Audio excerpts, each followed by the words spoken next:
नमस्कार, आप देख रहे हैं चर्चा आज की, वो मंच जहां सवाल सीधे होते हैं, तेवर तीखे होते हैं और सच सामने लाया जाता है। यहाँ बात होती है जनहित की, यहाँ होती है जवाबदेही की मांग। मैं हूं आपके साथ साक्षी और अब वक्त है उस खबर का जिसने पूरे सिस्टम को कटघरे में खड़ा कर दिया है। गाजोल ब्लॉक के बाबूपुर ग्राम पंचायत में एक युवक को कथित तौर पर एक बीएलओ ने इसलिए पीटा क्योंकि वह एसआईआर की सुनवाई का नोटिस देने गया था। शुक्रवार दोपहर को ऐसी ही घटना ने इलाके में हलचल मचा दी। ये घटना गालौज ब्लॉक के बाबूपुर ग्राम पंचायत के दोहुची बूथ में हुई। बीएलओ और दूसरे बीएलओ ने इस घटना के बारे में गाजोल एडमिनिस्ट्रेशन ईआरओ को लिखित शिकायत दी। उनका कहना है कि अगर आरोपी को गिरफ्तार नहीं किया गया तो वे काम नहीं करेंगे। उन्होंने प्रभावित बीएलओ का साथ दिया और दूसरे बीएलओ को इस दिन उसके साथ खड़े रहे। पता चला कि बाबूपुर ग्राम पंचायत के नथानियन मुर्मू नाम के एक बीएलओ एसआई के पद पर तैनात हैं और उन्होंने उस दिन सुनवाई का फॉर्म लिया था। उस समय इलाके में तनाव फैल गया। बीएलओ से पूछा गया कि नोटिस क्यों आया है तो उसने आरोप लगाया कि उसने काम ठीक से नहीं किया और उसे परेशान किया गया और पीटा गया। बीएलओ मानिक कुंडू, আমরা যারা এখানে বিএলও আছি, আমাদের প্রথমে যেটা বলা হয়েছিল যে কাজগুলো আমাদেরকে একদম নিখুঁতভাবে করতে হবে, কোনো রকম ভুল করা চলবে না। কিন্তু অপরিকল্পিত যে কাজ, অপরিকল্পিত এই জন্য বলা হচ্ছে যে প্রথমে আমরা যেটা দেখলাম যে ওন আর এদিকে প্রয়োজনীয়, আমরা যে কাগজগুলো পেলাম সেখানে ওন আর প্রয়োজনীয় আমরা ফিল আপ করে আমরা জমা করলাম। কিন্তু তারপরে দেখা যাচ্ছে সেগুলোর আবার লজিক্যাল ডিসক্রিপেন্সি চলে আসছে।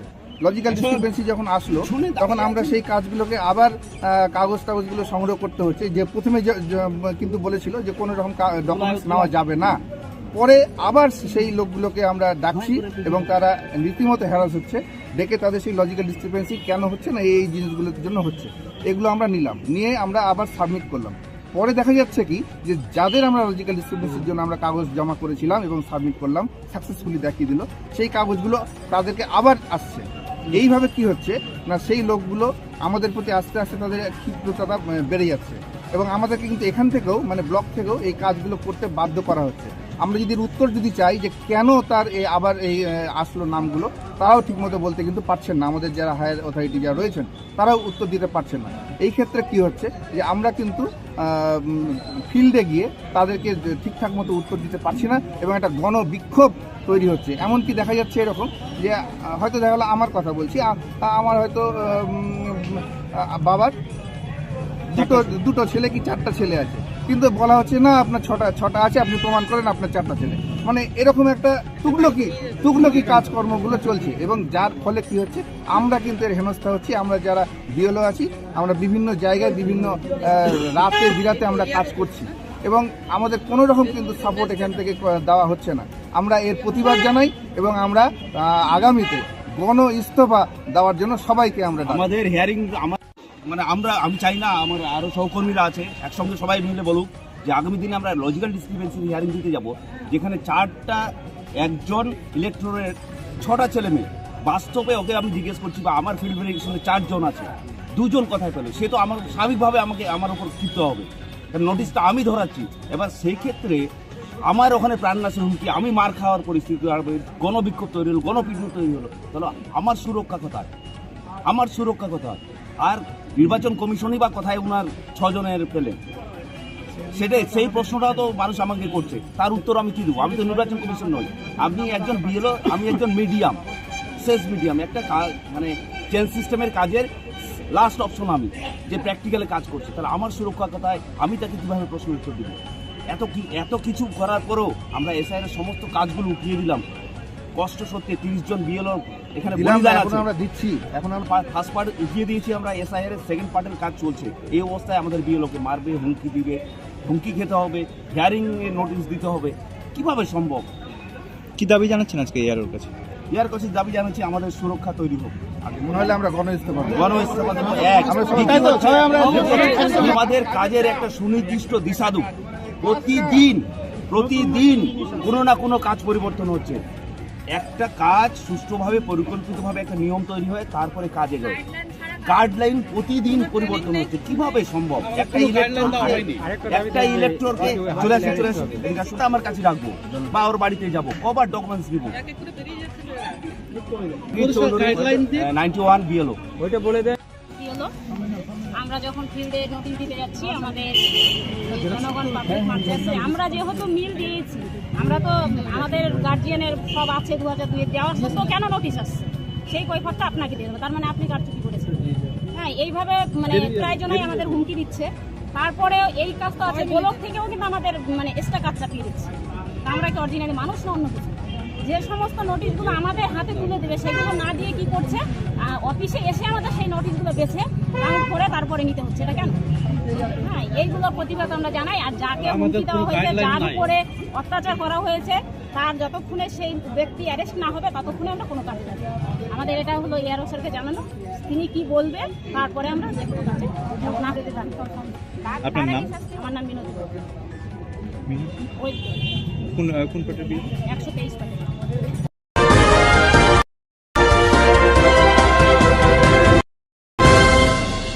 नमस्कार, आप देख रहे हैं चर्चा आज की, वो मंच जहां सवाल सीधे होते हैं, तेवर तीखे होते हैं और सच सामने लाया जाता है। यहाँ बात होती है जनहित की, यहाँ होती है जवाबदेही की मांग। मैं हूं आपके साथ साक्षी और अब वक्त है उस खबर का जिसने पूरे सिस्टम को कटघरे में खड़ा कर दिया है। विराट हिंदू सम्मेलन की तैयारियों को लेकर आयोजित हुई बैठक। राष्ट्रीय स्वयंसेवक संघ की स्थापना के 100 वर्ष पूर्ण होने के उपलक्ष्य पर मोतीपुर बजरंग दल के नगर कार्यालय में एक बैठक का आयोजन किया गया। उक्त बैठक में मोतीपुर के कई सामाजिक एवं गणमान्य लोगों ने भाग लिया।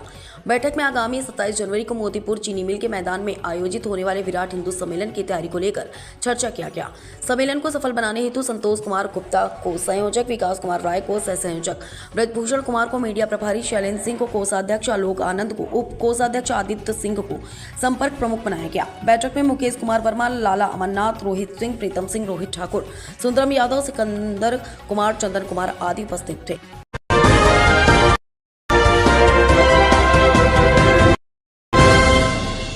नमस्कार, आप देख रहे हैं चर्चा आज की, वो मंच जहां सवाल सीधे होते हैं, तेवर तीखे होते हैं और सच सामने लाया जाता है।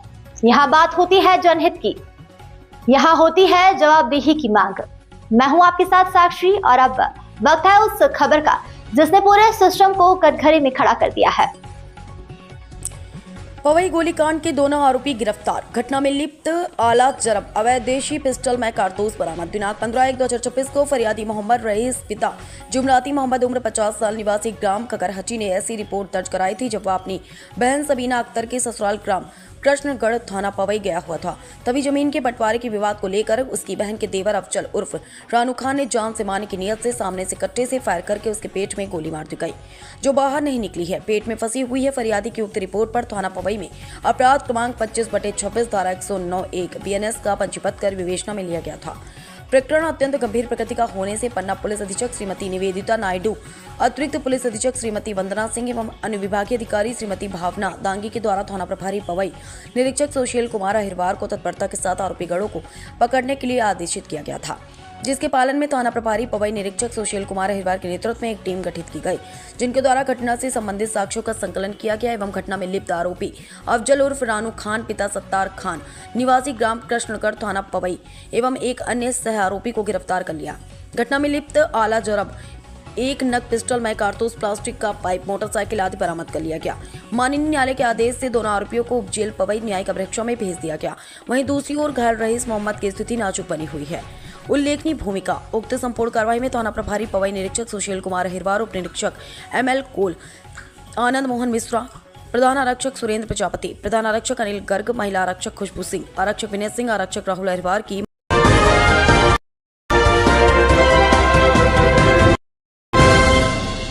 नमस्कार, आप देख रहे हैं चर्चा आज की, वो मंच जहां सवाल सीधे होते हैं, तेवर तीखे होते हैं और सच सामने लाया जाता है।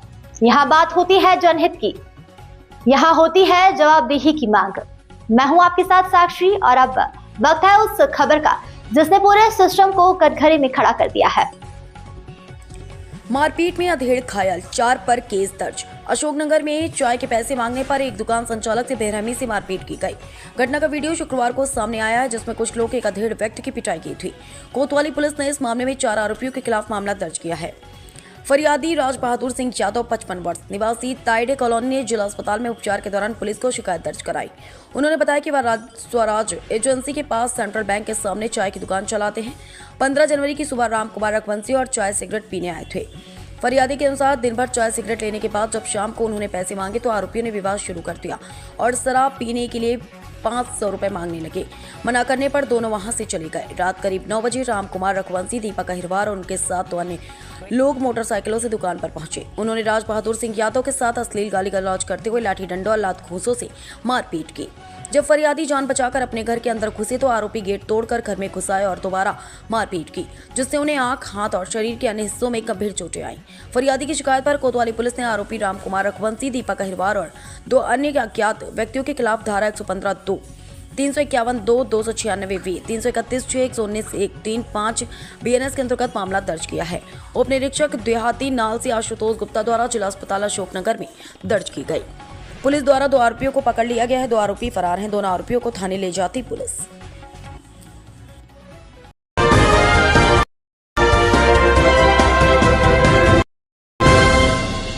नमस्कार, आप देख रहे हैं चर्चा आज की, वो मंच जहां सवाल सीधे होते हैं, तेवर तीखे होते हैं और सच सामने लाया जाता है।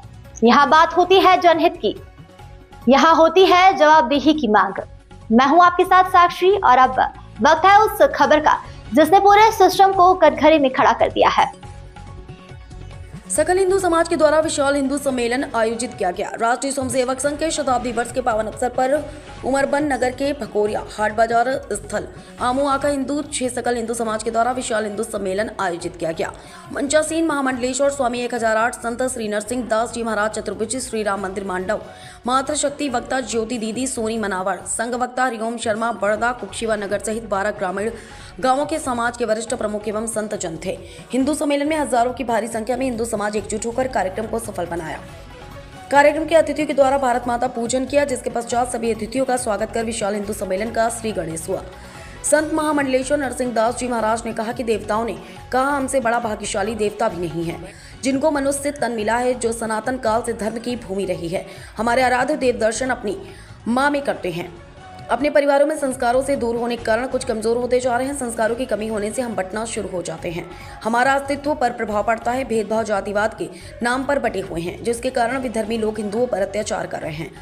जब जब हिंदू एक हुआ तब तब हमने विधर्मियों का अपने पर होने वाला राज को समाप्त किया और कहा अपने बच्चों को संस्कारी व धर्म से जोड़ने की बात कही। ज्योति दीदी सोनी ने पंच परिवर्तन के माध्यम से विस्तार से अपनी बात कही।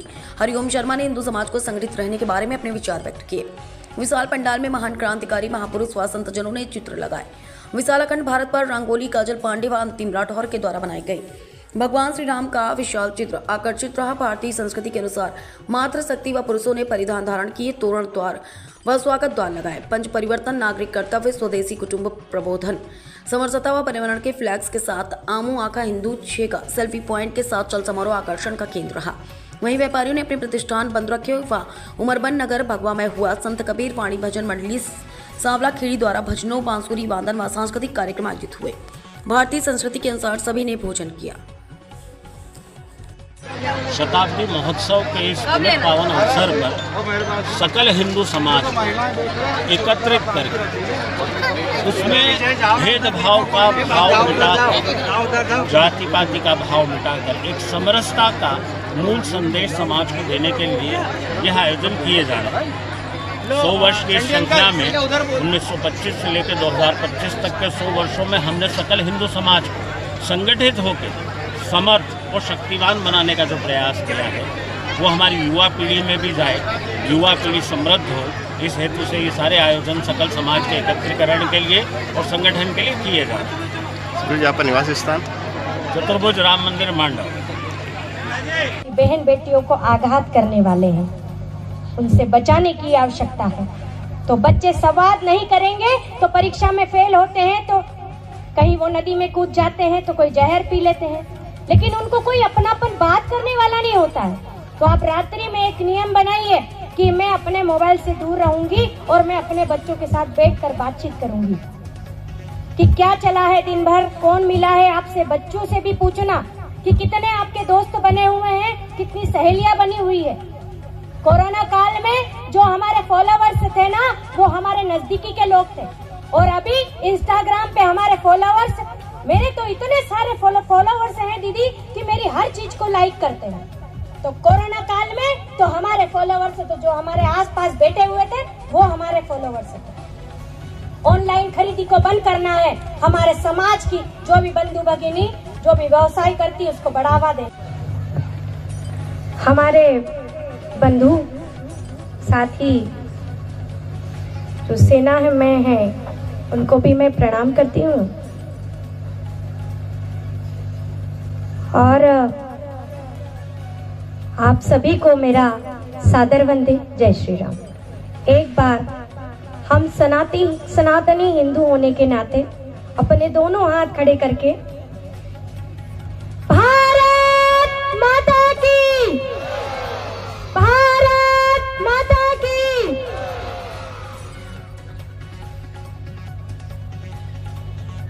कहा जाता है कि पिता पुत्र भ्रातुश्च भर्तारमेवं सुमार्गम प्रति प्रेरयन्ति में। जो स्त्री होती है वो एक पिता की पुत्री, एक भाई की बहन।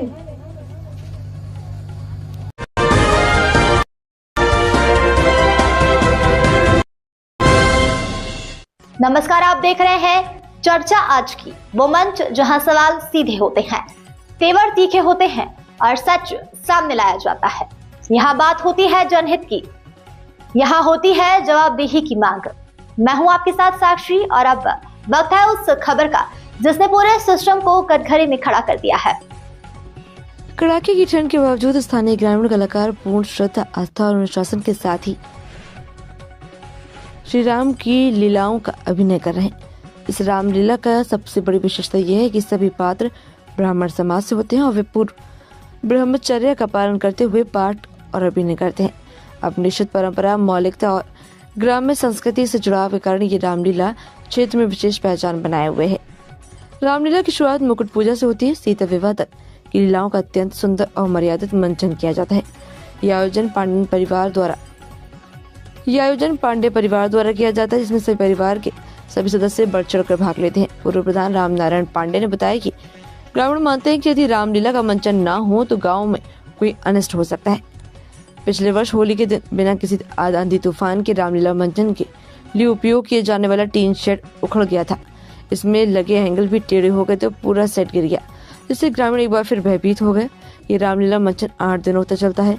यहाँ से गुजरने वाले और मान्यताओं से परिचित लोग चबूतरे पर नतमस्तक होकर मन्नत मांगते हैं। राम नारायण पांडे स्वयं ब्रह्मा का किरदार निभाते हैं। सभी ग्रामीण आस्था के साथ रामलीला के आयोजन में लगे हुए रहते हैं। 8 दिनों के इस मंचन के दौरान आसपास के नगर में कोई भी बड़ा कार्य या निमंत्रण होने पर भी शायद ही कोई ग्रामीण रामलीला छोड़कर किसी अन्य कार्यक्रम में शामिल होने जाता है। आपका परिचय? राम नारायण पांडे, पूर्व प्रधान सिंदुरिया। राम नारायण जी, यहाँ विगत सिंदुरिया में कई वर्षों से देख रहे हैं रामलीला हो रही है, इसका विशेषता, इसके बारे में प्रारूप संदर्भ में बताइए। यह रामलीला लगभग 100 वर्ष से ऊपर, लगभग 105 वर्ष से भी हो सकता है ऊपर हो। इस रामलीला एक माने यहाँ लोगों को परिवार के लोगों को यह भय होती है कि अगर रामलीला हमारा नहीं होगा तो इस गांव में अनिष्ट भी हो सकता है। ये अभी अगले वर्ष ऐसा हुआ था, होली के दिन 1 बजे न हवा था न धूप, हवा तूफान नहीं थी। ऐसा हुआ कि इस चौतरे का सीट इंगल, जो कि शायद 10 लोग उसको टेढ़ करते तो टेढ़ न होता, टेढ़ हो गया और पूरा वो आकर के चौतरा पर सीट गिर गया।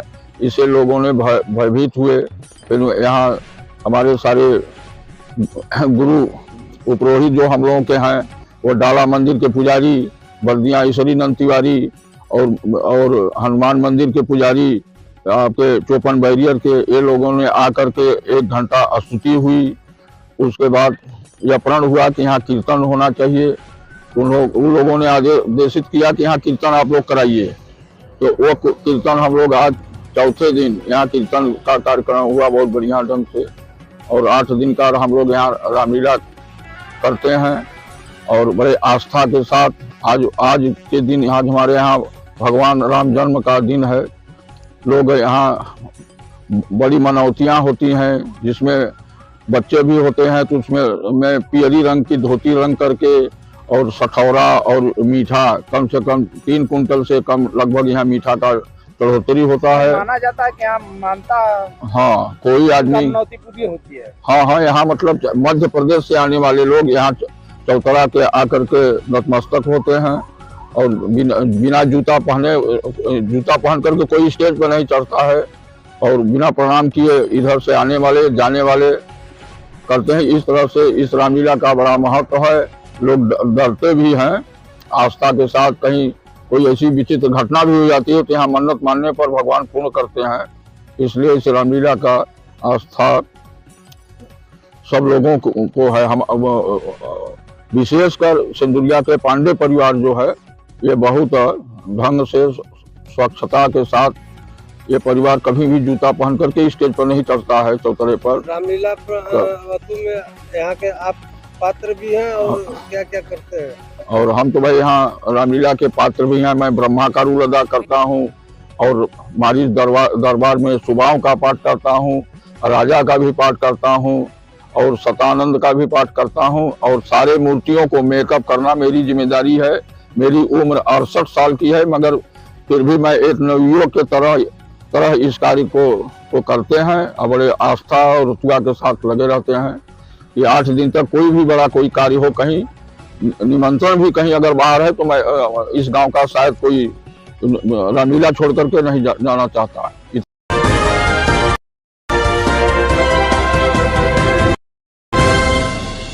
नमस्कार, आप देख रहे हैं चर्चा आज की, वो मंच जहां सवाल सीधे होते हैं, तेवर तीखे होते हैं और सच सामने लाया जाता है। यहाँ बात होती है जनहित की, यहाँ होती है जवाबदेही की मांग। मैं हूं आपके साथ साक्षी, और अब वक्त है उस खबर का जिसने पूरे सिस्टम को कटघरे में खड़ा कर दिया है।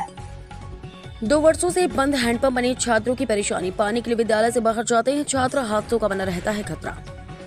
विकासखंड कर्मांतर्गत प्राथमिक विद्यालय बेड़ाड़ परिसर में लगे 2 हैंडपंप बीते 2 वर्षों से खराब होकर बंद पड़े हैं।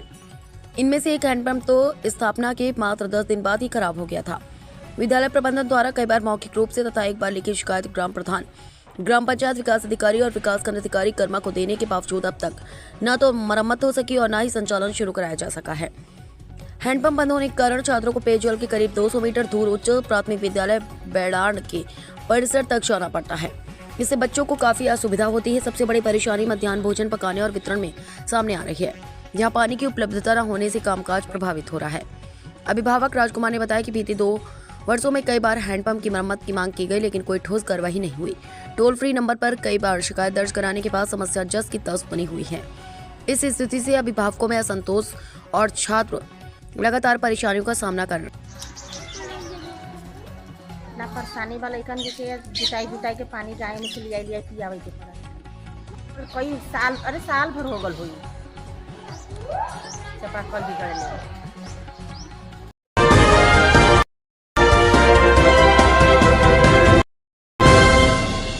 नमस्कार, आप देख रहे हैं चर्चा आज की, वो मंच जहां सवाल सीधे होते हैं, तेवर तीखे होते हैं और सच सामने लाया जाता है। यहाँ बात होती है जनहित की, यहाँ होती है जवाबदेही की मांग। मैं हूं आपके साथ साक्षी, और अब वक्त है उस खबर का जिसने पूरे सिस्टम को कटघरे में खड़ा कर दिया है। महाकाल के शरण में क्रिकेट सितारे सातवीं सतना के संजय तीर्थवानी जी उज्जैन हुआ भक्तिमय। देवाधिदेव त्रिकालदर्शी भगवान महादेव की पावन नगरी उज्जैन में स्थित विश्व विख्यात श्री महाकालेश्वर ज्योतिर्लिंग आज आस्था, श्रद्धा और भक्ति से सराबोर नजर आया। देश के सुप्रसिद्ध क्रिकेटर विराट कोहली एवं कुलदीप यादव के साथ सतना की आन बान शान संजय तीर्थवानी ने प्रातःकाल भगवान महाकाल के पावन धाम में विधि विधान से दर्शन पूजन कर दिव्य भस्म आरती में सहभागिता की। महाकाल बाबा के श्री चरणों में शीश नवाकर दोनों क्रिकेटरों ने समस्त मानवता के सुख, शांति, स्वास्थ्य एवं कल्याण की मंगल कामना की। भस्म आरती के दौरान संपूर्ण मंदिर परिसर हर हर महादेव के जयघोष से गूंज उठा और भक्ति भाव का अद्भुत दृश्य देखने को मिला। पूजन अर्चन के पश्चात विराट कोहली एवं कुलदीप यादव एवं संध्या तीर्थवानी ने कहा कि महाकालेश्वर ज्योतिर्लिंग में दर्शन कर आत्मिक शांति और सकारात्मक ऊर्जा की अनुभूति हुई। इस अवसर पर मंदिर प्रशासन एवं श्रद्धालुओं में विशेष उत्साह देखने को मिला। भगवान महादेव की कृपा से देश दुनिया में शांति, सद्भाव और कल्याण बना रहे, इसी भावना के साथ उज्जैन में आस्था और विश्वास का अद्वितीय संगम साक्षात हुआ।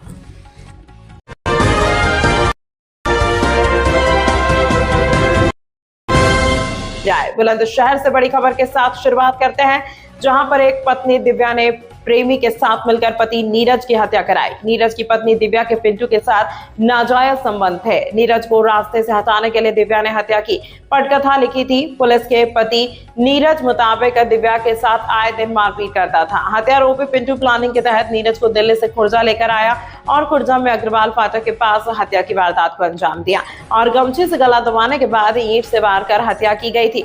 खुर्जा पुलिस ने हत्यारोपी पत्नी और प्रेमी को गिरफ्तार कर वारदात का खुलासा किया है।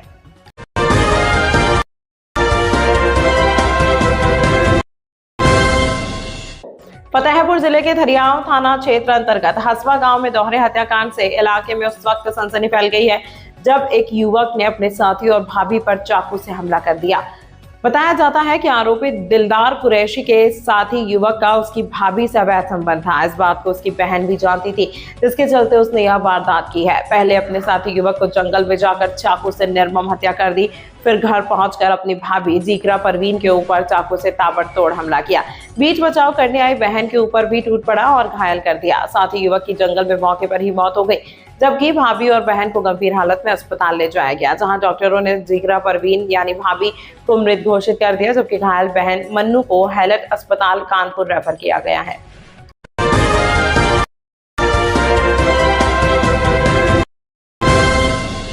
मध्य प्रदेश से बड़ी खबर के साथ शुरुआत करते हैं। मध्य प्रदेश शासन द्वारा संयुक्त रूप से आयोजित अभ्युदय मध्य प्रदेश क्विज प्रतियोगिता 2026 में राजगढ़ जिले के कुरावर नगर के युवा संदीप बादल आत्मज श्री प्रकाश बादल खाती ने अपनी प्रतिभा का लोहा मनवाते हुए बड़ी उपलब्धि हासिल की है। मुख्यमंत्री के हाथों मिला सम्मान।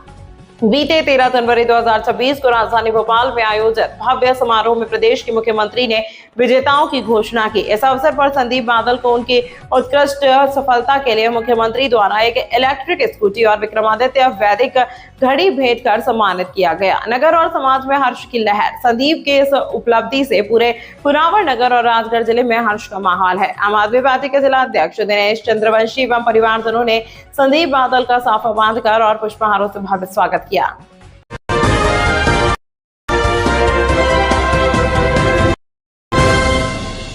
नमस्कार, आप देख रहे हैं चर्चा आज की, वो मंच जहां सवाल सीधे होते हैं, तेवर तीखे होते हैं और सच सामने लाया जाता है। यहाँ बात होती है जनहित की, यहाँ होती है जवाबदेही की मांग। मैं हूं आपके साथ साक्षी और अब वक्त है उस खबर का जिसने पूरे सिस्टम को कटघरे में खड़ा कर दिया है। मध्य प्रदेश कर्मचारी मंच भोपाल ने किया वल्लभ भवन मंत्रालय भोपाल में 12 सूत्री मांग पत्र को लेकर मुख्य सचिव का किया घेराव व ज्ञापन सौंपा। दिनांक 16 जनवरी 2026 भोपाल मध्य प्रदेश कर्मचारी मंच भोपाल के नेतृत्व में जहां मध्य प्रदेश शासन से मान्यता प्राप्त दर्जन संगठनों का एक समूह जो कर्मचारी हित सर्वोपरि है कि प्रदेश अध्यक्ष अशोक पांडे तथा इंजीनियर सुधीर नायक, प्रदेश के संयोजक तथा ट्रेड यूनियन इंटक के प्रदेश उपाध्यक्ष तथा कई संगठनों के लीडर रामराज तिवारी तथा मध्य प्रदेश इंटक के प्रदेश सचिव एवं संयुक्त अधिकारी कर्मचारी संघ के संयोजक नरेंद्र प्रसाद मिश्रा तथा मंत्रालय कर्मचारी नेता राजकुमार पटेल एवं पंजीकृत संगठन के दर्जन संगठनों के अध्यक्ष महामंत्री के नेतृत्व में दिनांक 16 जनवरी 2026 को माननीय मुख्यमंत्री मध्य प्रदेश भोपाल के नाम प्रदेश के कर्मचारियों की 12 सूत्री मांगों को निराकरण के संबंध में ज्ञापन सौंपा। बताया गया कि शासकीय, अशासकीय तथा आउटसोर्स, संविदा तथा चतुर्थ श्रेणी कर्मचारी की लंबित समस्याओं को लेकर शासन प्रशासन को दर्जनों ज्ञापन सौंपा गया तथा शासन प्रशासन द्वारा संगठन के पदाधिकारी के साथ बैठक आयोजित कर संधानात्मक निर्णय अभी तक न लेने के कारण आज वल्लभ भवन भोपाल मंत्रालय गेट नंबर 6 में सैकड़ों की तादाद में सभी श्रेणी के कर्मचारियों ने मंत्रालय का घेराव किया तथा माननीय मुख्य सचिव मध्य प्रदेश शासन भोपाल को 12 सूत्री मांग पत्र मुख्यमंत्री के नाम ज्ञापन सौंपा। ज्ञापन में मुख्य रूप से माननीय उच्च न्यायालय के आदेश का पालन तत्काल कराया जाए तथा केंद्र के कर्मचारियों के समान महंगाई भत्ता एवं महंगाई राहत का लाभ तत्काल जारी किया जाए। कर्मचारियों की पदोन्नति प्रक्रिया पूर्ण शुरू की जाए। प्रदेश के दैनिक वेतन भोगी कर्मचारी, अस्थायी कर्मी, आउटसोर्स कर्मचारी, संविदा कर्मचारी एवं अंशकालीन कर्मचारी को नियमित किया जाए तथा सरकार की कर्मचारी विरोधी आदेश दिनांक 22 दिसंबर 2025 को तत्काल निरस्त किया जाए। इस संबंध में कर्मचारियों के लिए पुरानी पेंशन प्रणाली लागू की जाए तथा कर्मचारियों के लिए सीपीसीटी का प्रतिबंध समाप्त किया जाए। कर्मचारियों के लिए कैशलेस मेडिकल सुविधा तत्काल लागू की जाए तथा नौकरी में 3 संतान का प्रतिबंध समाप्त किया जाए। वाहन चालकों की मांगों का निराकरण किया जाए। चतुर्थ श्रेणी कर्मचारियों का पदनाम परिवर्तित किया जाए तथा शीघ्र लेखकों के वेतन विसंगत का निराकरण किया जाए। तमाम अन्य मांगों को लेकर वल्लभ भवन के गेट नंबर 6 में ज्ञापन सौंपा जाए। ज्ञापन का संचालन मध्य प्रदेश इंटक के प्रदेश उपाध्यक्ष राम राज तिवारी ने किया तथा सभी को संबोधित करते हुए मध्य प्रदेश इंटक के प्रदेश सचिव नरेंद्र प्रसाद मिश्र द्वारा सभी मांगों को निराकरण शीघ्र किया जाए, अन्यथा आगामी प्रदेश स्तर में जबरदस्त आंदोलन किया जाए की आवाज उठाई तथा संबोधन में दोहराया गया कि मांगों पर विचार नहीं किया गया तो आगामी जबरदस्त आंदोलन होगा और सबको एकत्र होकर लड़ाई लड़ने की बात कही। मध्य प्रदेश कर्मचारी मंच के प्रदेश अध्यक्ष अशोक पांडे ने आह्वान किया कि 15 दिवस के अंदर यदि मांग पत्र पर सरकार विचार नहीं किया तो राज्य स्तरीय जबरदस्त आंदोलन अगले विधानसभा सत्र में होगा तथा मध्य प्रदेश के संयोजक सुधीर नायक ने सभी समाचार पत्र जुड़े प्रिंट मीडिया इलेक्ट्रॉनिक मीडिया को अपना संदेश दिया। यह जानकारी ट्रेड यूनियन लीडर नरेंद्र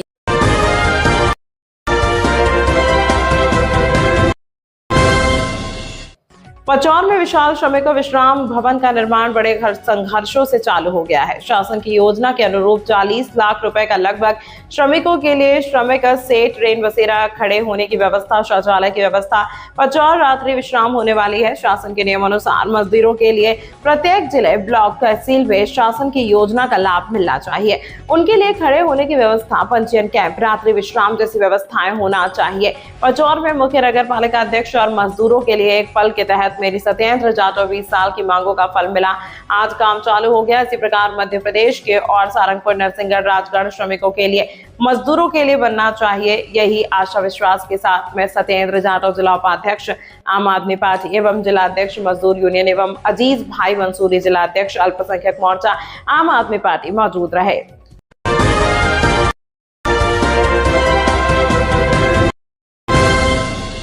नमस्कार, आप देख रहे हैं चर्चा आज की, वो मंच जहां सवाल सीधे होते हैं, तेवर तीखे होते हैं और सच सामने लाया जाता है।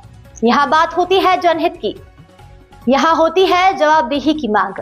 मैं हूं आपके साथ साक्षी और अब वक्त है उस खबर का जिसने पूरे सिस्टम को कटघरे में खड़ा कर दिया है।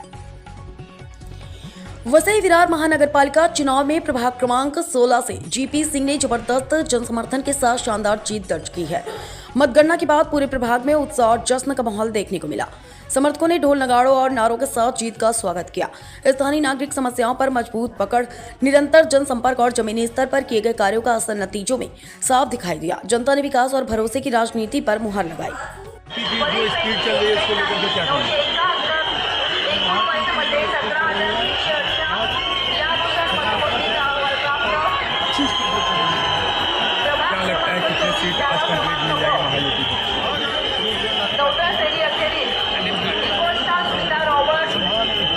आपके चाहने वाले जानना चाहते हैं आपकी क्या स्थिति है? बहुत अच्छी है।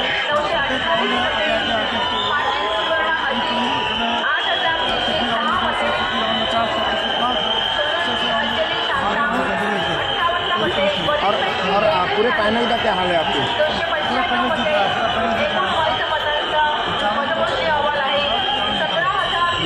और आज मिक्स रिजल्ट आ रहे हैं, उस पर आप क्या कहेंगे?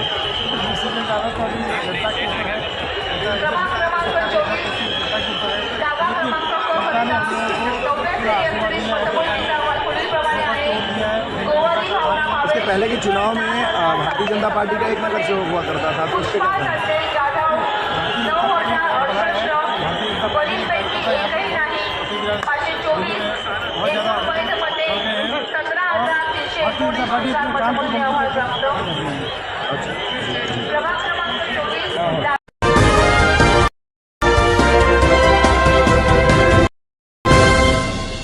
नमस्कार, आप देख रहे हैं चर्चा आज की, वो मंच जहां सवाल सीधे होते हैं, तेवर तीखे होते हैं और सच सामने लाया जाता है।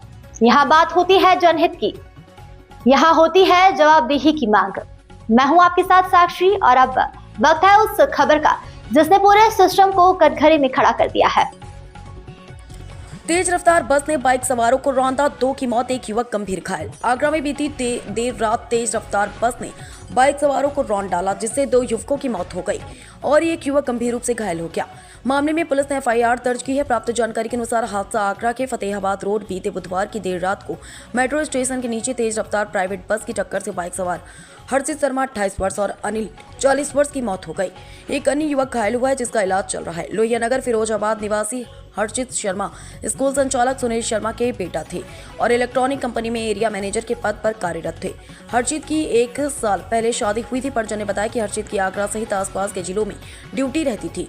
बुधवार को भी आगरा आए थे और एक होटल में अपने सहयोगी के साथ रुके थे। उनके साथ ताजगंज निवासी अनिल भी सेल्समैन का कार्य करते थे। रात करीब 12:30 बजे हर्षित, अनिल और एक अन्य आकाश राठौर एक ही बाइक पर सवार होकर होटल की ओर जा रहे थे और TDI मॉल के सामने मेट्रो स्टेशन के नीचे जैसे ही कट से बाइक लेकर मॉल की तरफ आगे बढ़े, तेज गति से फतेहाबाद की तरफ से आ रही प्राइवेट बस ने जोरदार टक्कर मार दी। हादसे में तीनों सड़क पर गिर गए और अनिल की मौके पर ही मौत हो गई। राहगीरों की सूचना पर पुलिस पहुंच गई। पुलिस ने घायलों को SN मेडिकल कॉलेज इमरजेंसी में भर्ती कराया। वहीं सबको पोस्टमार्टम के लिए भेज दिया। घायल हर्षित की भी इलाज के दौरान मौत हो गई। घटना से मृतकों के परिवार में कोहराम मच गया। पुलिस ने पोस्टमार्टम के बाद शव परिजनों को सौंप दिए। थाना प्रभारी निरीक्षक ने बताया कि प्राइवेट बस को जब्त कर लिया गया, जबकि चालक फरार है। तहरीर के आधार पर प्राथमिकी दर्ज की जाएगी। प्रथम दृष्टया हादसे की वजह बस के तेज गति में होना माना जा रहा है। जांच की जा रही। पुलिस सड़क सुरक्षा के लिए कवायद कर रही है।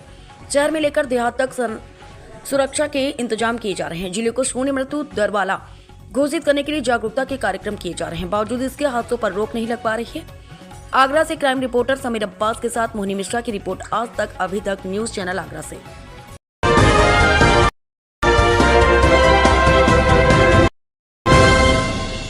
नमस्कार, आप देख रहे हैं चर्चा आज की, वो मंच जहां सवाल सीधे होते हैं, तेवर तीखे होते हैं और सच सामने लाया जाता है।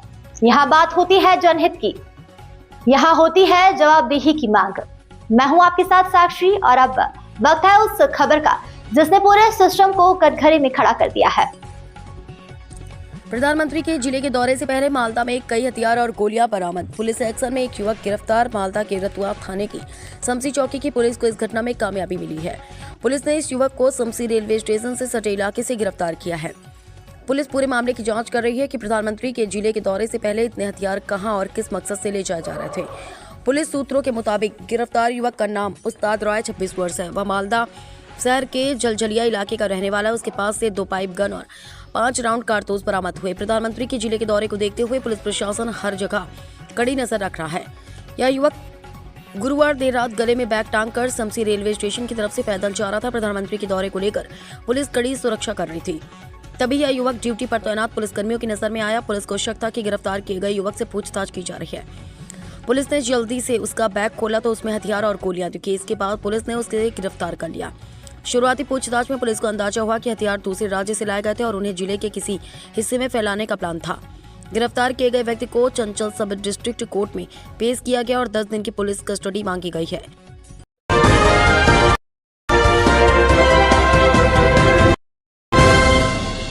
नमस्कार, आप देख रहे हैं चर्चा आज की, वो मंच जहां सवाल सीधे होते हैं, तेवर तीखे होते हैं और सच सामने लाया जाता है। यहाँ बात होती है जनहित की, यहाँ होती है जवाबदेही की मांग। मैं हूं आपके साथ साक्षी और अब वक्त है उस खबर का जिसने पूरे सिस्टम को कटघरे में खड़ा कर दिया है।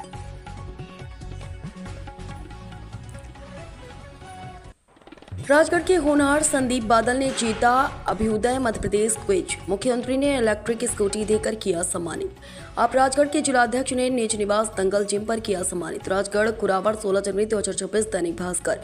वीर भारत न्यास भोपाला संस्कृति विभाग मध्य प्रदेश शासन द्वारा संयुक्त रूप से आयोजित अभ्युदय मध्य प्रदेश क्विज प्रतियोगिता 2026 में राजगढ़ जिले के कुरावर नगर के युवा संदीप बादल आत्मज श्री प्रकाश बादल खाती ने अपनी प्रतिभा का लोहा मनवाते हुए बड़ी संख्या में उपलब्धि हासिल की है। मुख्यमंत्री के हाथों में मिला सम्मान। बीते 13 जनवरी 2026 को राजधानी भोपाल में आयोजित भव्य समारोह में प्रदेश के मुख्यमंत्री ने विजेताओं की घोषणा की। इस अवसर पर संदीप बादल को उनकी उत्कृष्ट सफलता के लिए मुख्यमंत्री द्वारा एक इलेक्ट्रिक स्कूटी और विक्रमादित्य वैदिक घड़ी भेंट कर सम्मानित किया गया। नगर और समाज में हर्ष की लहर। संदीप की इस उपलब्धि से पूरे कुरावर नगर और राजगढ़ जिले में हर्ष का माहौल है। भव्य स्वागत आम आदमी पार्टी के जिलाध्यक्ष दिनेश चंद्रवंशी एवं परिवारजनों ने संदीप बादल का साफा बांधकर और पुष्पहारों से भव्य स्वागत किया। गौरव का क्षण इस अवसर पर दिनेश चंद्रवंशी ने कहा, संदीप जैसे प्रतिभावान युवाओं ने न केवल राजगढ़ का नाम रोशन किया है बल्कि पूरे समाज को गौरवान्वित किया है। यह हमारे लिए अत्यंत गर्व का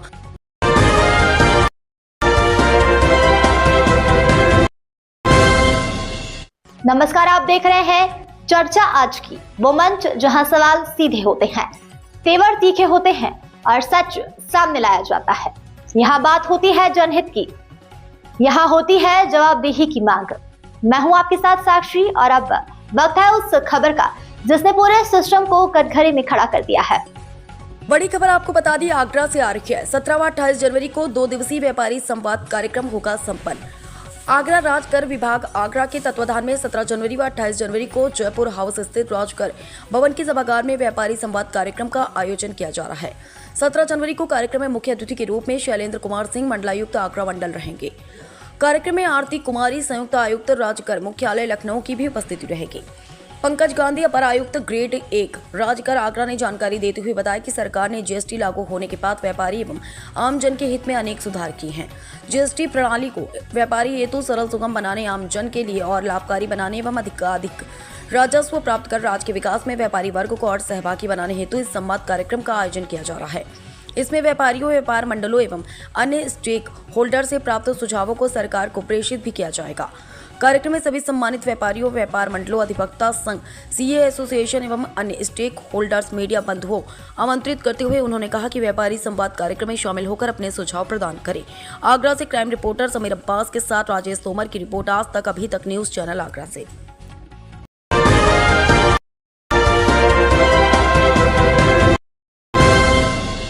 खबरों की शुरुआत करते हैं बदायूं से। बड़ी खबर से बदायूं से दिल दहला देने वाला मामला सामने आया है, जहां एक गर्भवती महिला का कथित तौर पर जबरन गर्भपात करा देने का आरोप लगाया गया है।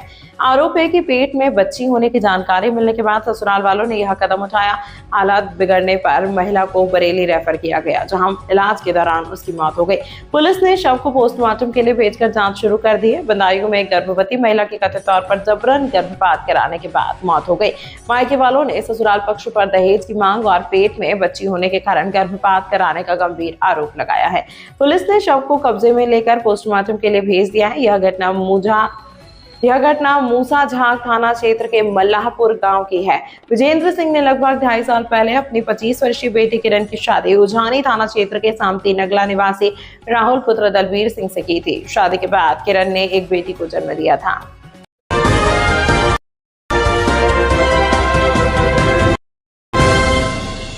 नमस्कार, आप देख रहे हैं चर्चा आज की, वो मंच जहां सवाल सीधे होते हैं, तेवर तीखे होते हैं और सच सामने लाया जाता है।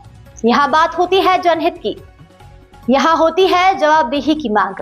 मैं हूं आपके साथ साक्षी और अब वक्त है उस खबर का जिसने पूरे सिस्टम को कटघरे में खड़ा कर दिया है।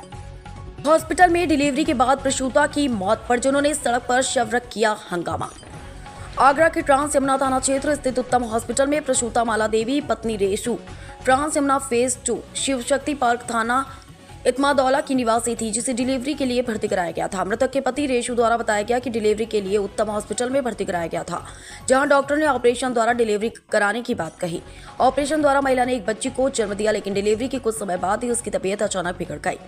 आरोप है कि हालत गंभीर होने के बावजूद समय पर उचित इलाज और रेफर की व्यवस्था नहीं की गई, जिससे महिला की मौत हो गई। प्रसूता की मौत की खबर मिलते ही परिजनों का गुस्सा फूट पड़ा।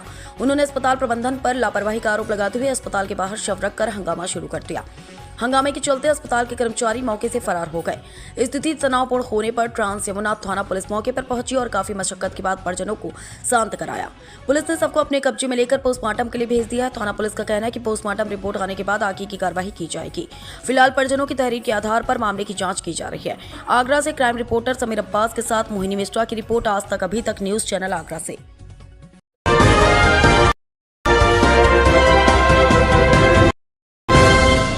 मध्य प्रदेश के सागर जिले के कटरा एवं माता मढ़िया क्षेत्र में चाकूबाजी और दुकानदारों व राहगीरों से मारपीट की घटनाओं में शामिल 1 माह से फरार आरोपी को कोतवाली थाना पुलिस ने गिरफ्तार कर लिया। पुलिस को देखकर आरोपी छत पर चढ़कर फरार होने का प्रयास करने लगा, लेकिन पुलिस की सतर्कता और सूझबूझ के चलते वह सफल नहीं हो सका। सीएसपी ललित कश्यप ने बताया कि 13 दिसंबर को कटरा पुलिस चौकी के समीप चाकूबाजी की गंभीर घटना हुई थी। इस मामले में 5 से 6 आरोपियों के विरुद्ध प्रकरण दर्ज किया गया था। घटना के बाद अधिकांश आरोपियों को गिरफ्तार कर लिया गया था, लेकिन गोलू उर्फ यश कौरी लंबे समय से फरार चल रहा था। गुरुवार को पुलिस को सूचना मिली कि फरार आरोपी माता मढ़िया क्षेत्र के एक मकान में छिपा हुआ है, जिस पर बाहर से ताला लगा हुआ है। सूचना मिलते ही कोतवाली थाना पुलिस ने तत्काल घेराबंदी कर दबिश दी। पुलिस को देखते ही आरोपी छत के रास्ते भागने की कोशिश करने लगा, लेकिन टीम ने पीछा कर उसे धर दबोचा।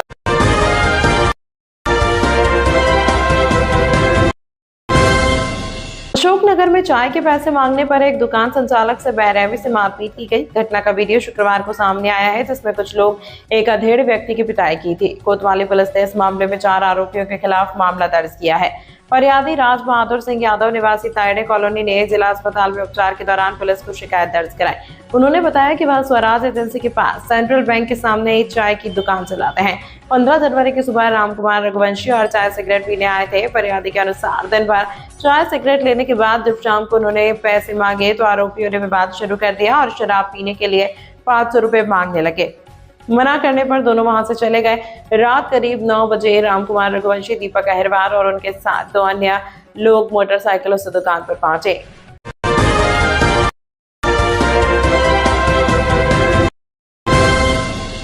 नमस्कार, आप देख रहे हैं चर्चा आज की, वो मंच जहां सवाल सीधे होते हैं, तेवर तीखे होते हैं और सच सामने लाया जाता है। यहाँ बात होती है जनहित की, यहाँ होती है जवाबदेही की मांग।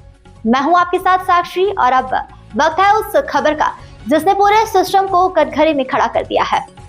जिला प्रशासन की कड़ी कार्रवाई, धान खरीदी में लापरवाही नहीं की जाएगी बर्दाश्त। पटवारी शेर सिंह राठिया निलंबित। सख्ती 17 जनवरी 2026 धान खरीदी वर्ष 2025-26 के अंतर्गत जिले में पारदर्शी, निष्पक्ष और सुव्यवस्थित व्यवस्था सुनिश्चित करने के लिए प्रतिबद्ध जिला प्रशासन सख्ती ने एक बार फिर स्पष्ट कर दिया है कि कर्तव्य में लापरवाही, अनुशासनहीनता और मनमानी किसी भी कीमत पर स्वीकार नहीं की जाएगी। कलेक्टर श्री अमृत विकास तोपनो के निर्देशन में अन्य विभाग माल खरौदा अंतर्गत समिति सकर्रा एवं सोनादुला में नोडल अधिकारी के रूप में पदस्थ हल्का पटवारी श्री शेर सिंह राठिया द्वारा शासन द्वारा सौंपे गए दायित्वों का घोर उल्लंघन किया गया। जिला प्रशासन की समीक्षा एवं जांच में यह तथ्य सामने आया कि संबंधित कर्मचारी ने न केवल भौतिक सत्यापन में लापरवाही बरती, बल्कि धान खरीदी से जुड़े टोकन सत्यापन में गंभीर अनियमितताएं बरती। जिला प्रशासन ने इस आचरण को स्वेच्छाचारिता, कर्तव्यहीनता एवं शासन के निर्देशों की उपेक्षा पाए जाने पर इसे छत्तीसगढ़ सिविल सेवा आचरण नियम 1965 के उपनियम 3 के अंतर्गत कदाचार माना है। फलस्वरूप छत्तीसगढ़ सिविल सेवा वर्गीकरण, नियंत्रण तथा अपील नियम 1966 के उपनियम 9 के तहत श्री शेर सिंह राठिया को तत्काल प्रभाव से निलंबित कर दिया गया। निलंबन अवधि के दौरान उनका मुख्यालय तहसील अड़भार नियत किया गया है तथा उन्हें निम्नानुसार जीवन निर्वाह भत्ता की पात्रता होगी। कलेक्टर श्री अमृत विकास तोपनो ने कहा कि किसान से जुड़े संवेदनशील कार्यों में किसी भी स्तर पर लापरवाही, भ्रष्ट आचरण या प्रशासनिक शिथिलता पाए जाने पर कठोरतम दंडात्मक कार्रवाई की जाएगी।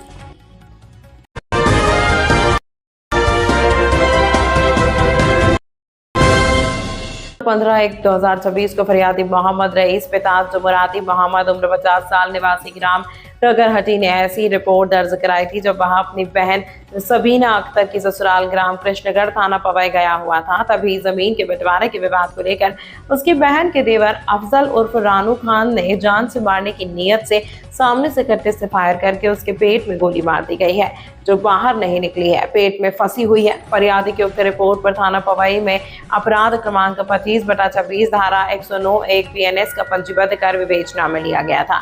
प्रकरण अत्यंत गंभीर प्रकृति का होने से पन्ना पुलिस अधीक्षक श्रीमती निवेदिता नायडू, अतिरिक्त पुलिस अधीक्षक श्रीमती वंदना सिंह एवं अनुविभागीय अधिकारी श्रीमती भावना दांगी के द्वारा थाना प्रभारी पवई निरीक्षक सुशील कुमार अहिरवार को तत्परता के साथ आरोपी गणों को पकड़ने के लिए आदेशित किया गया था।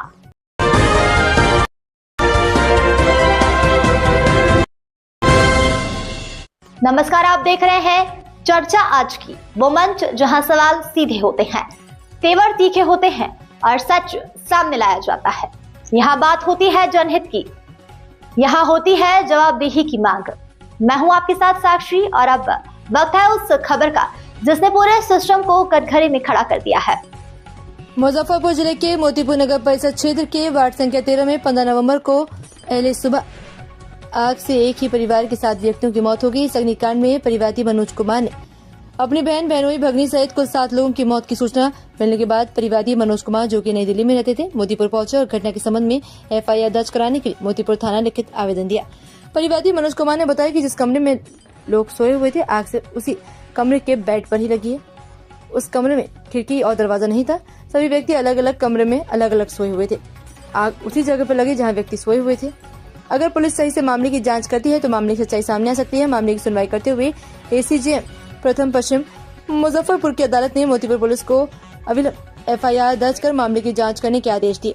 परिवादी के अधिवक्ता ने पुलिस की कार्यशैली पर सवाल उठाते हुए कहा कि पुलिस के द्वारा घटना के समय FIR दर्ज नहीं किया जाना पुलिस की लापरवाही को स्पष्ट करता है। पूरा मामला काफी संदेहास्पद है और प्रथम दृष्टया ये मामला हत्या के प्रतीत हो रहा है। मुजफ्फरपुर से मोतीपुर थाना क्षेत्राधिकार में 15/11/2025 को सुबह के करीब 5:34 पर 7 व्यक्तियों की आग लगने से मौत हुई थी। इसमें परिजन के द्वारा आवेदन दिया गया मोतीपुर थाना पर, तो उसके आलोक में प्राथमिकी आज तक दर्ज नहीं की।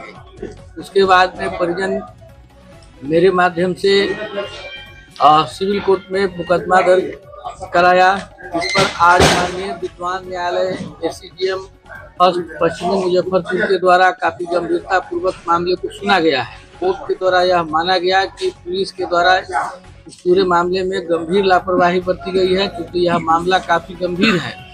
इसलिए माननीय विद्वान अदालत के द्वारा आदेश दिया गया है मोतीपुर थाना को कि इमीडिएट इस मामले में प्राथमिकी दर्ज करते हुए अनुसंधान को किया जाए।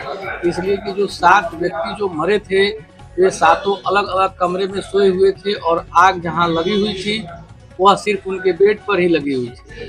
तो परिजन का यह कहना है कि इन सभी लोगों को नशा वगैरह दे करके उनको बेहोश करके तब उनके शरीर में आग लगाया गया और उनको मारा है ही। लेकिन अब पुलिस अब इस मामले में अगर फिर इंक्वायरी अगर अभी तक करी होती तो निश्चित रूप से मामला में बहुत सारा खुलासा होता, लेकिन पुलिस की लापरवाही रवैये के चलते अभी तक प्राथमिकी दर्ज नहीं किया जाना, कांड का सही से अनुसंधान नहीं किया जाना पुलिस की लापरवाही को स्पष्ट करता है। हालांकि आज माननीय विद्वान न्यायालय ने इमीडिएट इसमें FIR दर्ज करने का आदेश दिया है।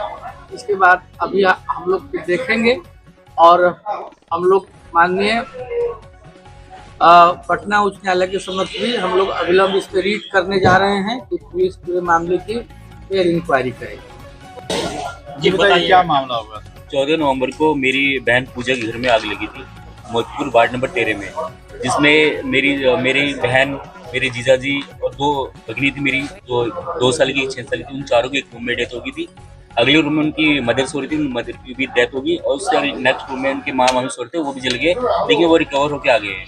ड्राइंग रूम में उनकी दीदी सो रही थी, वो लोग भी जल गए। लेकिन क्वेश्चन ये है कि जिस रूम में दरवाजा नहीं है, किसी रूम में कोई दरवाजा नहीं था, रूम के बगल में ओपन टू स्काई है, तो ऐसा लोग थे 9 लोग जले वहाँ पे। अगर शॉर्ट सर्किट भी होता तो एक रूम में होता, सारे रूम में एक साथ में होता। और ये शॉर्ट सर्किट पता तो है नहीं कि किचन में लोग नहीं है तो किचन में आग नहीं लगेगी, मतलब जहाँ लोग सो रहे थे वहीं पे आग लगी। क्या ऐसा हो सकता है क्या? तो बस मैं चाहता हूँ कि जांच हो, इस पे जो आरोपी है उस पर कार्रवाई हो, निष्पक्ष जांच हो, बस हम ये चाहते हैं। हम पुलिस के पास गए, पुलिस से हमने बोला FIR के लिए, बट पुलिस ने कोई FIR नहीं किया। हमने बहुत रिक्वेस्ट की, जितने वरिष्ठ अधिकारी सबको लेटर भी लिख के भेजा, माननीय गृह मंत्री को भी लेटर लिख के भेजा, हमने फाइल भी भेजी, लेकिन कोई कार्रवाई नहीं हुआ। लास्ट में हमने जाकर कोर्ट में के थ्रू हमने ये किया। आज न्यायालय का मैं आभार व्यक्त करता हूँ कि न्यायालय ने इस पे FIR के लिए आदेश जारी किया है। मैं चाहता हूँ कि इस पे एक ढंग से कार्रवाई हो। अगर पुलिस नहीं कर पा रही है तो पुलिस के पास कुछ ऐसे टीम गठित किया जाए जिससे फेयर इन्वेस्टिगेशन हो। हम चाहते हैं बस इन्वेस्टिगेशन हो, कुछ गलत है तो वो निकल के आए। क्या आशंका आप जताते हैं? आशंका मुझे ये लगता है कि किसी भी व्यक्ति का ना चिल्लाना, अब 9 व्यक्ति थे, अगर 9 व्यक्ति चिल्लाते कितनी आवाज आती, पूरी पड़ोसी उठ जाते, लेकिन कोई चिल्लाया ही नहीं। तो मुझे लगता है कि उनको कुछ देकर बेहोश किया गया है, फिर आग लगा गई, तभी ये हुआ कि किसी ने कुछ चिल्लाया नहीं। वरना अगर एक रूम में शॉर्ट सर्किट लगती, मान लेते हैं पुलिस का कहना है शॉर्ट सर्किट लगी, अगर एक रूम में लगती, दूसरा रूम वाला बंदा तो भागता, तीसरा रूम वाला बंदा भागता, क्योंकि रूम में दरवाजे नहीं है। तो ऐसा क्या हो कि जो जहाँ सो रहा था वहीं जल गया। तो मुझे लगता है कि इनकी हत्या की गई है, जलाकर इनको बेहोश किया गया, फिर आग लगा गई है। तो मैं ये चाहता हूँ कि इन पर प्रॉपर कार्रवाई हो, प्रॉपर फेयर इन्वेस्टिगेशन हो। क्या परिचय हो गया? मेरा नाम मनोज कुमार गुप्ता है और मेरी बहन पूजा थी जिसकी शादी मोतीपुर हुई थी जहां आग लगा।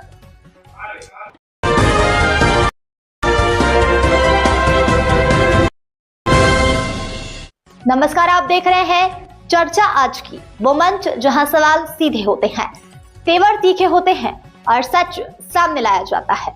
यहाँ बात होती है जनहित की, यहाँ होती है जवाबदेही की मांग। मैं हूं आपके साथ साक्षी और अब वक्त है उस खबर का जिसने पूरे सिस्टम को कटघरे में खड़ा कर दिया है। इंस्टाग्राम पर 100 डायल की नीलामी, जबलपुर पुलिस की गाड़ियां बिकती दिखी, सिस्टम में मचा हड़कंप। जबलपुर से इस वक्त एक बेहद चौंकाने वाला और गंभीर मामला सामने आया है जिसने पुलिस महकमे की कार्यप्रणाली पर बड़े सवाल खड़े कर दिए हैं। सोशल मीडिया प्लेटफॉर्म इंस्टाग्राम पर जबलपुर पुलिस की 100 डायल गाड़ियों को बेचने के वीडियो वायरल हुए हैं। बताया जा रहा है कि एक निजी इंस्टाग्राम अकाउंट जिसका नाम है गैंगस्टर सेल्फ वैन, उस अकाउंट से इन सरकारी गाड़ियों की कथित बिक्री की वीडियो अपलोड किए गए। वीडियो में साफ तौर पर पुलिस और डायल 100 लिखा हुआ वाहन दिखाई दे रहा है, जिससे यह मामला और भी गंभीर हो जाता है। हैरानी की बात यह है कि वीडियो में दिखाई दे रही गाड़ियां पुलिस यार्ड के भीतर खड़ी प्रतीत हो रही है। ऐसे में सवाल उठता है कि आखिर पुलिस यार्ड के अंदर तक वीडियो किसने और कैसे बनाया? क्या यह अंदरूनी मिलीभगत का मामला है या फिर सुरक्षा में बड़ी चूक? नियम साफ कहते हैं कि किसी भी सरकारी वाहन की बिक्री केवल नीलामी प्रक्रिया के तहत की जा सकती है, लेकिन पुलिस विभाग ने स्पष्ट किया है कि फिलहाल ऐसी कोई नीलामी प्रक्रिया शुरू नहीं की गई और न ही किसी निजी व्यक्ति को वाहन बेचने की अनुमति दी गई। मीडिया द्वारा मामला उजागर किए जाने के बाद वायरल वीडियो का अकाउंट से डिलीट कर दिया गया, लेकिन संबंधित इंस्टाग्राम अकाउंट अभी भी सक्रिय है। अकाउंट की प्रोफाइल फोटो में भी पुलिस स्टिकर लगी एक गाड़ी नजर आ रही है, जिससे संदेह और गहरा हो गया है।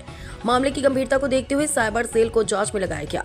एडिशनल एसपी सूर्यकांत शर्मा ने पूरे मामले की गहराई से जांच और दोषियों पर सख्त कार्रवाई के निर्देश दिए हैं। अब पुलिस यह पता लगाने में जुटी है कि सरकारी गाड़ियों को बेचने का दावा किसने किया और इसके पीछे क्या मंशा थी। यह मामला सिर्फ सोशल मीडिया का नहीं बल्कि सरकारी संपत्ति की सुरक्षा और सिस्टम की जवाबदेही से जुड़ा बड़ा सवाल बन चुका है। मेरे संज्ञान में आया है और ऐसा कोई भी व्यक्ति पुलिस लाइन में आकर और इस तरह का वीडियो बनाकर अगर उसको प्रचारित प्रसारित कर रहा है तो इसकी परीक्षण किया जाएगा और इसके खिलाफ कठोर वैधानिक कार्रवाई सुनिश्चित की जाएगी। इसका एक पूरा नीलामी करने का तरीका होता है, उसमें पूरी एक कमेटी बनती है और कमेटी बन के उसमें बाकायदा निविदा जारी की जाती है। उसका एक निर्धारित समय होता है और वो एक पूरी प्रक्रिया के तहत पुलिस मुख्यालय से अनुमति मिलने के पश्चात इसमें सारी कार्रवाई संपादित होती है। किसी भी प्राइवेट व्यक्ति को इस तरह का किसी भी वीडियो को डालने का या यहाँ की घटनाओं के जिक्र करने का अधिकार उसे नहीं है।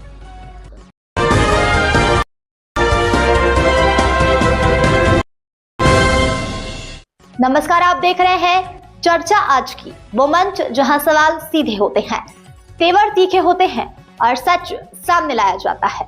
यहाँ बात होती है जनहित की, यहाँ होती है जवाबदेही की मांग। मैं हूं आपके साथ साक्षी और अब वक्त है उस खबर का जिसने पूरे सिस्टम को कटघरे में खड़ा कर दिया है। घने कोहरे ने थामी रफ्तार, रामपुर रेलवे स्टेशन पर ठिठुरते यात्री, ट्रेनें देरी से पहुंची। रामपुर उत्तर प्रदेश से सर्द मौसम की जमीनी तस्वीर सामने आई है, जहां घने कोहरे और कड़ाके की ठंड ने जनजीवन को बुरी तरह प्रभावित कर दिया है। रामपुर रेलवे स्टेशन पर यात्री ठिठुरते हुए ट्रेनों का इंतजार करते नजर आए। कोहरे की वजह से कई ट्रेनें अपने निर्धारित समय से देरी से चल रही हैं, जिससे यात्रियों को प्लेटफॉर्म पर लंबा इंतजार करना पड़ रहा है। यात्रियों का कहना है कि सुबह से ही घना कोहरा छाया हुआ है और ठंड इतनी तेज है कि प्लेटफॉर्म पर खड़ा रहना मुश्किल हो गया है। ट्रेनें अपने समय पर नहीं पहुंच रही, जिससे यात्रियों की परेशानी और बढ़ गई है। स्टेशन के बाहर भी हालात कुछ ऐसे ही नजर आए। रिक्शा चालक और यात्री अलाव जलाकर ठंड से बचाव करते दिखे। रिक्शा चालकों का कहना है कि कोहरे और ठंड की वजह से यात्रियों की आवाजाही कम हो गई, जिससे उनके रोजगार पर भी असर पड़ा है। घना कोहरा केवल यात्रा व्यवस्था ही नहीं बल्कि आम लोगों की दिनचर्या और रोजगार को भी प्रभावित कर रहा है। प्रशासन द्वारा लोगों से सावधानी बरतने और आवश्यकता होने पर ही यात्रा करने की अपील की जा रही है।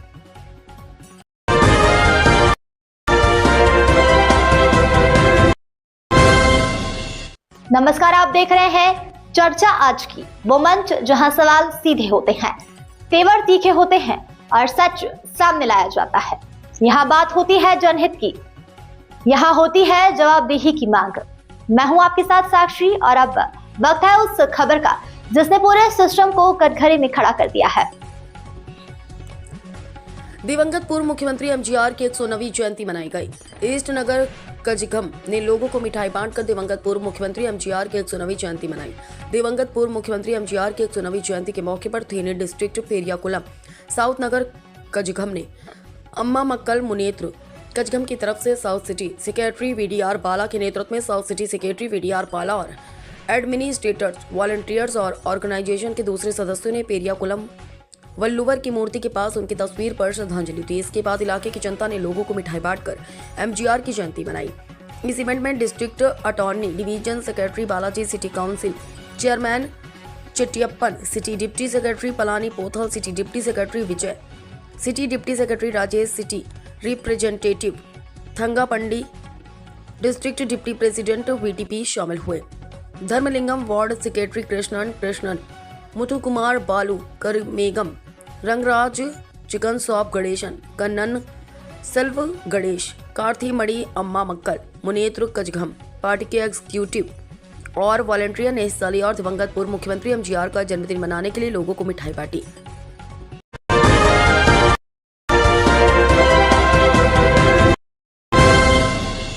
नमस्कार, आप देख रहे हैं चर्चा आज की, वो मंच जहां सवाल सीधे होते हैं, तेवर तीखे होते हैं और सच सामने लाया जाता है।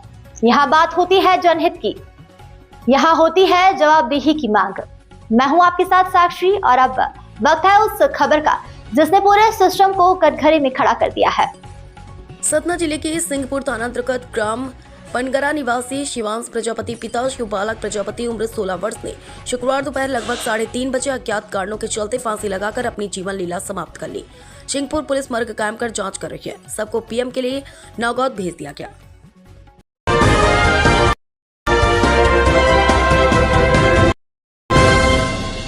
नमस्कार, आप देख रहे हैं चर्चा आज की, वो मंच जहां सवाल सीधे होते हैं, तेवर तीखे होते हैं और सच सामने लाया जाता है। यहाँ बात होती है जनहित की, यहाँ होती है जवाबदेही की मांग। मैं हूं आपके साथ साक्षी और अब वक्त है उस खबर का जिसने पूरे सिस्टम को कटघरे में खड़ा कर दिया है। प्रधानमंत्री आवास टूटा बुलडोजर से, गरीब परिवार सड़क पर। जबलपुर के मझौली से इंसानियत को झकझोर देने वाली तस्वीर। जबलपुर मध्य प्रदेश से एक ऐसी खबर सामने आई है जो प्रशासनिक व्यवस्था और मानवीय संवेदनाओं पर बड़ा सवाल खड़ा करती है। मझौली क्षेत्र के रहने वाले राजेंद्र शर्मा आज खुले आसमान के नीचे जिंदगी गुजारने को मजबूर हैं, क्योंकि प्रशासन की कार्रवाई में उनका घर बुलडोजर से ढहा दिया गया। राजेंद्र शर्मा एक साधारण मेहनतकश व्यक्ति हैं जो साइकिल पंचर बनाकर अपने परिवार का पेट पालते हैं। उन्हें वर्ष 2014 में पट्टा मिला था और वर्ष 2022 में प्रधानमंत्री आवास योजना के तहत उन्होंने अपना पक्का मकान बनवाया था। लेकिन उन्हें क्या पता था कि जिस घर को सरकारी योजना के तहत बनाया गया वहीं एक दिन प्रशासन के बुलडोजर का शिकार बन जाएगा। पीड़ित राजेंद्र शर्मा का कहना है कि जब वे अपने भाई की 13वीं कार्यक्रम में गए हुए थे, उसी दौरान बिना किसी पूर्व सूचना और नोटिस के प्रशासन ने उनके घर पर बुलडोजर चला दिया। घर गिरा दिया गया और पत्नी व 2 बच्चों के साथ उनका पूरा परिवार सड़क पर आ गया। इस मामले की जानकारी मिलते ही जिला कांग्रेस अध्यक्ष संजय यादव पीड़ित से मिलने पहुंचे और प्रशासन से बातचीत की। वहीं युवा कांग्रेस अध्यक्ष आवास दुबे ने चेतावनी दी कि यदि पीड़ित को जल्द न्याय नहीं मिला तो कांग्रेस आंदोलन करेगी। वहीं प्रशासनिक अधिकारियों का कहना है कि जिस भूमि पर राजेंद्र शर्मा का मकान था वहां तहसील भवन का निर्माण प्रस्तावित है और उन्हें मकान हटाने का नोटिस दिया गया था। प्रशासन का यह भी कहना है कि पीड़ित को दूसरी जगह प्लॉट दिया जा रहा है, लेकिन बड़ा सवाल यह है कि जब प्रधानमंत्री आवास योजना के तहत मकान बनवाया गया था तो वह अवैध कैसे हो गया? यदि जमीन विवादित थी तो योजना का लाभ कैसे दिया गया?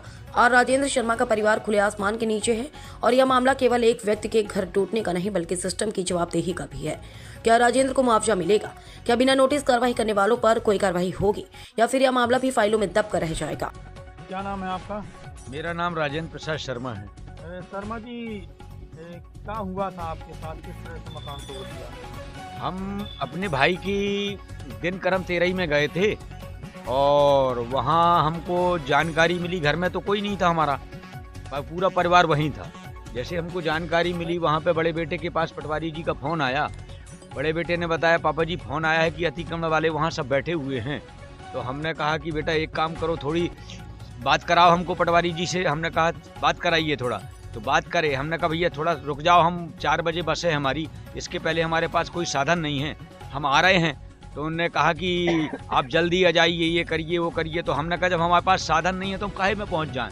इसके बाद भी हम वहाँ का भोजन तक नहीं किए और हम एक दूसरे की गाड़ी लेके और वहाँ से चले। तो मझगमा के उसी पार 6-7 किलोमीटर आगे हमारी गाड़ी बंद हो गई। फिर हम महतारी बेटा तीनों उस गाड़ी को घसीटते हुए मझगमा तक पहुँचे और मझगमा जैसे ही पहुँचे तो दिखवाया गाड़ी को दिखवाने के बाद हम यहाँ जब 4 बजे पहुँचते हैं तो देखते हैं कि यहाँ हमारा सब कुछ बर्बाद हो चुका था, हमारे पास कुछ नहीं बचा था। कोई गृहस्थी नहीं थी। हम एक जोड़ी कपड़ा से रह चुके थे। बस हमारे साथ सूने घर में ताला तोड़ के अतिक्रमण किया गया। हम शासन से कहते हैं कि हमारे साथ जैसा हुआ वैसा किसी के साथ ना हो और हमको न्याय चाहिए, हमको जगह मिले, पट्टा मिले उसका, और शासन से सहयोग राशि मिले तो हमारा आवास बने। अब हमारे पास न खेती है, न बाड़ी है और न अन्य जगह हमारा कहीं निवास है। हम इसी आंगन में हैं। इसी प्रकार से हम कहते हैं शासन से कि हमको पुनः जल्द से जल्द हमारा आवास बनवाए और हम उस आवास में अपना सामान रख लें। सर, ये जो मामला आया है, व्यक्ति कह रहा है कि प्रधानमंत्री आवास को उसको बेदखल कर दिया, क्या इस मामले में आपका? जी, मैं बताना चाहूँगा, लगभग 1-1.5 साल से मामला चल रहा है। वहाँ करीब 30-40 मकान थे और वो चारागाह मत की भूमि है और उसमें तहसील निर्माण कार्य चालू हो चुका है। 30-40 मकानों को पहले तोड़ा जा चुका है लगभग 1 साल पहले, और मेरे पहले पूर्व पीठासीन अधिकारी द्वारा उसको तोड़ दिया गया था। लेकिन इसको जो राजेंद्र प्रसाद है शर्मा, इसको समय दिया गया था कि भाई व्यवस्था आप अपनी कर लें, परंतु ये बार बार ताला लगा के भाग जाते थे और अंततः इनको, क्योंकि तहसील निर्माण लगभग फर्स्ट फ्लोर होने लग गया है, तो ऐसी स्थिति में तोड़ना उचित था, तो तोड़ दिया गया है।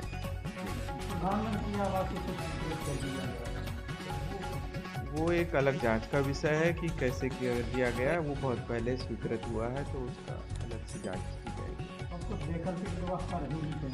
जी हाँ, वैकल्पिक व्यवस्था की जा रही है। हमने अभी आबादी में ही एक उसके लिए प्लॉट सर्च कर लिया है और उसको जल्दी ही उसको दे देंगे। जी, मेरा नाम ललित वालवंशी है, अतिरिक्त तहसीलदार पौड़ा।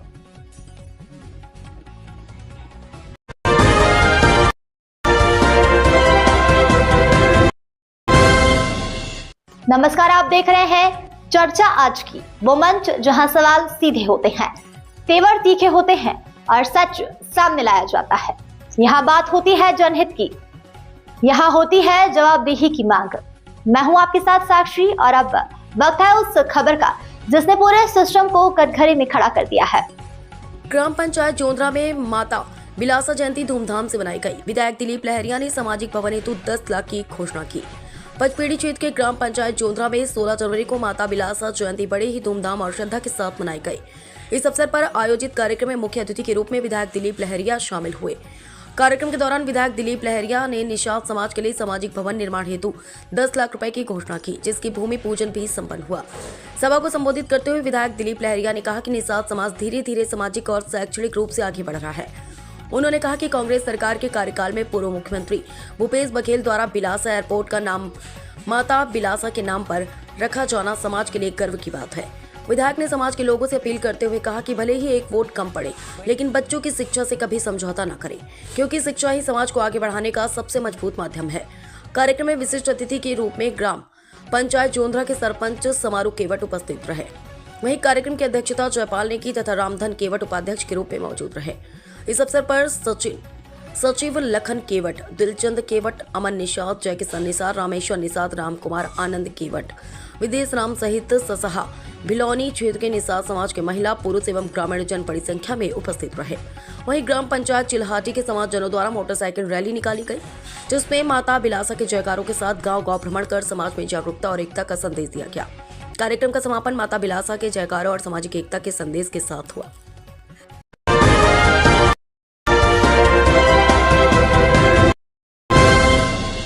नमस्कार, आप देख रहे हैं चर्चा आज की, वो मंच जहां सवाल सीधे होते हैं, तेवर तीखे होते हैं और सच सामने लाया जाता है। यहाँ बात होती है जनहित की, यहाँ होती है जवाबदेही की मांग। मैं हूं आपके साथ साक्षी और अब वक्त है उस खबर का जिसने पूरे सिस्टम को कटघरे में खड़ा कर दिया है। श्रमिक भवन का निर्माण प्रारंभ। पचोर में श्रमिकों के लिए विश्राम भवन का निर्माण बड़े संघर्षों से चालू हो गया है। शासन की योजना के अनुरूप 40 लाख रुपए से इसका निर्माण हो रहा है। इसमें श्रमिकों के लिए रैन बसेरा और शौचालय की व्यवस्था की जाएगी। शासन के नियम अनुसार मजदूरों के लिए प्रत्येक जिले, ब्लॉक, तहसील में शासन की योजना का लाभ मिलना चाहिए। उनके लिए खड़े होने की व्यवस्था, पंजीयन कैंप, रात्रि विश्राम जैसी व्यवस्थाएं होनी चाहिए। पचोर में मुख्य नगर पालिका अध्यक्ष और सीएमओ को मजदूरों की ओर से धन्यवाद ज्ञापित किया गया है। आम आदमी पार्टी के जिला उपाध्यक्ष सत्येंद्र जाटव ने कहा कहा कि 20 साल की मांग का फल मिल गया है, आज काम चालू हो गया है। इसी प्रकार मध्य प्रदेश के और राजगढ़ जिले के प्रत्येक तहसील ब्लॉक नगर में खासकर ब्यावर, सारंगपुर, नरसिंहगढ़, राजगढ़ में श्रमिकों के लिए विश्राम गृह बनना चाहिए। जिला उपाध्यक्ष आम आदमी पार्टी के साथ ही जिला अध्यक्ष मजदूर यूनियन एवं अजीज भाई मंसूरी, जिला अध्यक्ष अल्पसंख्यक मोर्चा आदि ने भी खुशी व्यक्त की है। पचोर में मजदूर यूनियन के अथक सार्थक प्रयास से डबल स्टोर में मजदूरों के लिए खड़े होने की व्यवस्था पचोर प्रशासन द्वारा बड़े संघर्षों से निर्माण कार्य शीघ्र चालू होने वाला है और ऐसे ही सारे मजदूरों के लिए पूरे जिले राजगढ़ में और पूरे मध्य प्रदेश में व्यवस्था बनना चाहिए। कम से कम उनके लिए पानी की व्यवस्था, धूप से बचने के लिए व्यवस्था और अगर कोई समय पर घर ना पहुंच पाए तो रात्रि विश्राम की व्यवस्था भी होना चाहिए, जो पचोर में अब होने वाली है। खासकर सहारनपुर, राजगढ़, ब्यावरा में भी, नरसिंहगढ़ में भी ऐसी व्यवस्था होना चाहिए। जय हिंद, जय भारत, नमो बुद्धाय। मैं सत्येंद्र जाटव, जिला उपाध्यक्ष आम आदमी पार्टी एवं जिला अध्यक्ष मजदूर यूनियन एवं अजीत भाई, जिला अध्यक्ष अल्पसंख्यक मोर्चा। जय हिंद।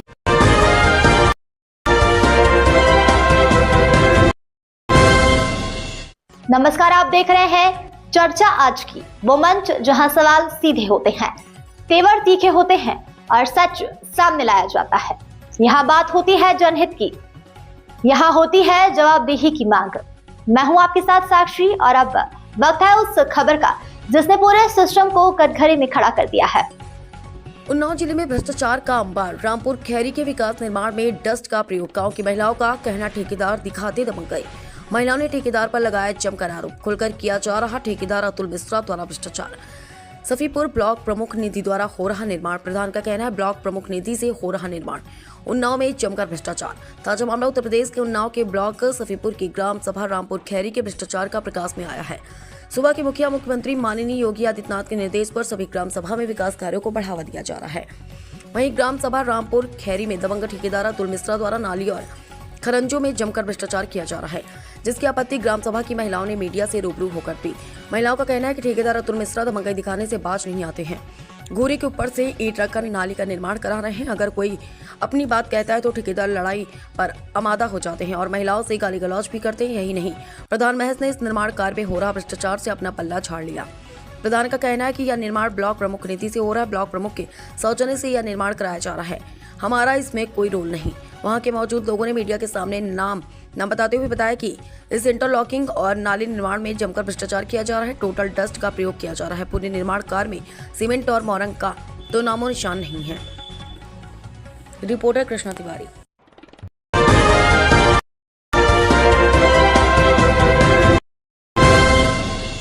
नमस्कार, आप देख रहे हैं चर्चा आज की, वो मंच जहां सवाल सीधे होते हैं, तेवर तीखे होते हैं और सच सामने लाया जाता है। यहाँ बात होती है जनहित की, यहाँ होती है जवाबदेही की मांग। मैं हूं आपके साथ साक्षी और अब वक्त है उस खबर का जिसने पूरे सिस्टम को कटघरे में खड़ा कर दिया है। कलेक्टर ने धान खरीदी के लिए नियुक्त उपार्जन केंद्र स्तरीय नोडल अधिकारियों की ली बैठक। कलेक्टर ने दिए धान खरीदी कार्य हेतु सख्त निर्देश। टोकन सत्यापन में किसी भी प्रकार की लापरवाही नहीं की जाएगी बर्दाश्त। सख्ती 16 जनवरी 2024। कलेक्टर श्री अमृत विकास तोपनो ने आज कलेक्टोरेट सभा कक्ष में खरीफ विपणन वर्ष 2025-26 के अंतर्गत धान खरीदी कार्य की समीक्षा हेतु नियुक्त उपार्जन केंद्र स्तरीय नोडल अधिकारियों की बैठक ली। बैठक में कलेक्टर ने धान उपार्जन व्यवस्था की विस्तार से समीक्षा करते हुए टोकन सत्यापन को प्राथमिकता देने के निर्देश दिए तथा कहा कि टोकन सत्यापन में किसी भी प्रकार की लापरवाही बर्दाश्त नहीं की जाएगी। कलेक्टर ने निर्देश दिए कि उपार्जन केंद्रों में केवल किसानों की वास्तविक उपज ही खरीदी सुनिश्चित की जाए, इसलिए पीवी ऐप के माध्यम से भौतिक सत्यापन अनिवार्य रूप से किया जाए। उन्होंने निर्देशित किया कि टोकन जारी होने से लेकर किसान द्वारा धान लाने एवं पूर्ण विक्रय की प्रक्रिया तक सतत निगरानी रखी जाए ताकि किसी भी प्रकार की अनियमितता की संभावना न रहे और किसानों से सुव्यवस्थित रूप से धान खरीदी कार्य किया जा सके। बैठक में कलेक्टर ने नोडल अधिकारियों को उपार्जन केंद्रों में धान एवं बारदाना का नियमित और सावधानीपूर्वक भौतिक सत्यापन करने तथा बारदाना की पर्याप्त उपलब्धता सुनिश्चित रखने के निर्देश दिए। उन्होंने कहा कि धान खरीदी के शेष बचे हुए दिनों में सभी अधिकारी पूर्ण सजगता, तत्परता एवं जिम्मेदारी के साथ कार्य करें। कलेक्टर ने कहा कि टोकन सत्यापन अथवा धान खरीदी कार्य में किसी भी प्रकार की लापरवाही बर्दाश्त नहीं की जाएगी। सभी नोडल अधिकारी शासन की मंशा के अनुरूप नियमों का कड़ाई से पालन करते हुए निष्पक्ष, सुचारू एवं पारदर्शी धान खरीदी सुनिश्चित करें। बैठक में जिला पंचायत सीईओ श्री वासु जैन, अपर कलेक्टर श्री वीरेंद्र लकड़ा, जिला खाद्य अधिकारी, सहकारिता अधिकारी, धान खरीदी कार्य के लिए नियुक्त उपार्जन केंद्र स्तरीय नोडल अधिकारी सहित संबंधित विभागों के अधिकारी एवं कर्मचारी उपस्थित रहे।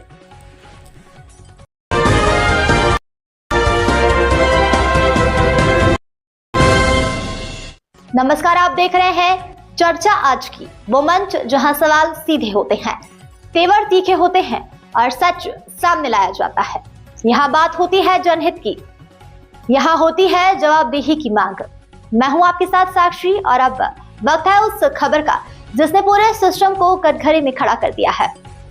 शाहजहांपुर महानगर से भैंसों को बाहर करने हेतु सहयोग संस्था ने दिया जिलाधिकारी को पत्र। जनसेवा के साथ साथ जनहित के मुद्दों को भी उठाएगी चर्चित सहयोग संस्था शाहजहांपुर।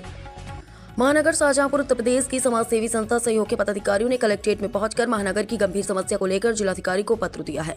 संस्था के संस्थापक अनिल गुप्ता, प्रधानवास शाहनवाज खां एडवोकेट ने बताया कि नगर से महानगर बना हमारा शहर आज भी महानगर नहीं लगता। यहाँ दिन भर रोड के ऊपर भैंसें घूमती रहती हैं जिनका आने जाने का कोई निश्चित समय भी नहीं है और शहर की गली मोहल्लों के बीच डेयरी खोली हुई है। यह डेयरी उद्योग शहर की सफाई व्यवस्था व ट्रैफिक व्यवस्था को पूरी तरीके से ध्वस्त करे हुए है। जैसे ही सफाई होती है वैसे रोड पर निकलते ही गोबर कर देती हैं और तिराहे चौराहे पर जाम लगाती हैं, जिससे कि फंसे हुए वाहनों का खूब चलान भी हो जाता है। बच्चे स्कूल व ट्यूशन को जाते हैं, उनकी साइकिल स्कूटी के ऊपर यह भैंसें सीधी हो जाती हैं, जिससे बच्चे चोटिल भी हो जाते हैं और उनके वाहन भी टूटते हैं। यह डेयरी वाले जब डेयरी की धुलाई करते हैं तो गोबर सीधा नालियों में बहा देते हैं, जिससे नालियां चौक हो जाती हैं। इस प्रकार की सभी समस्याओं को लेकर सहयोग संस्था ने जिलाधिकारी को दिया पत्र और जिलाधिकारी धर्मेंद्र प्रताप सिंह ने वादा भी किया है कि यह समस्या जल्द ही खत्म की जाएगी। ब्यूरो रिपोर्ट रसलाल पटेल, शाहजहांपुर से।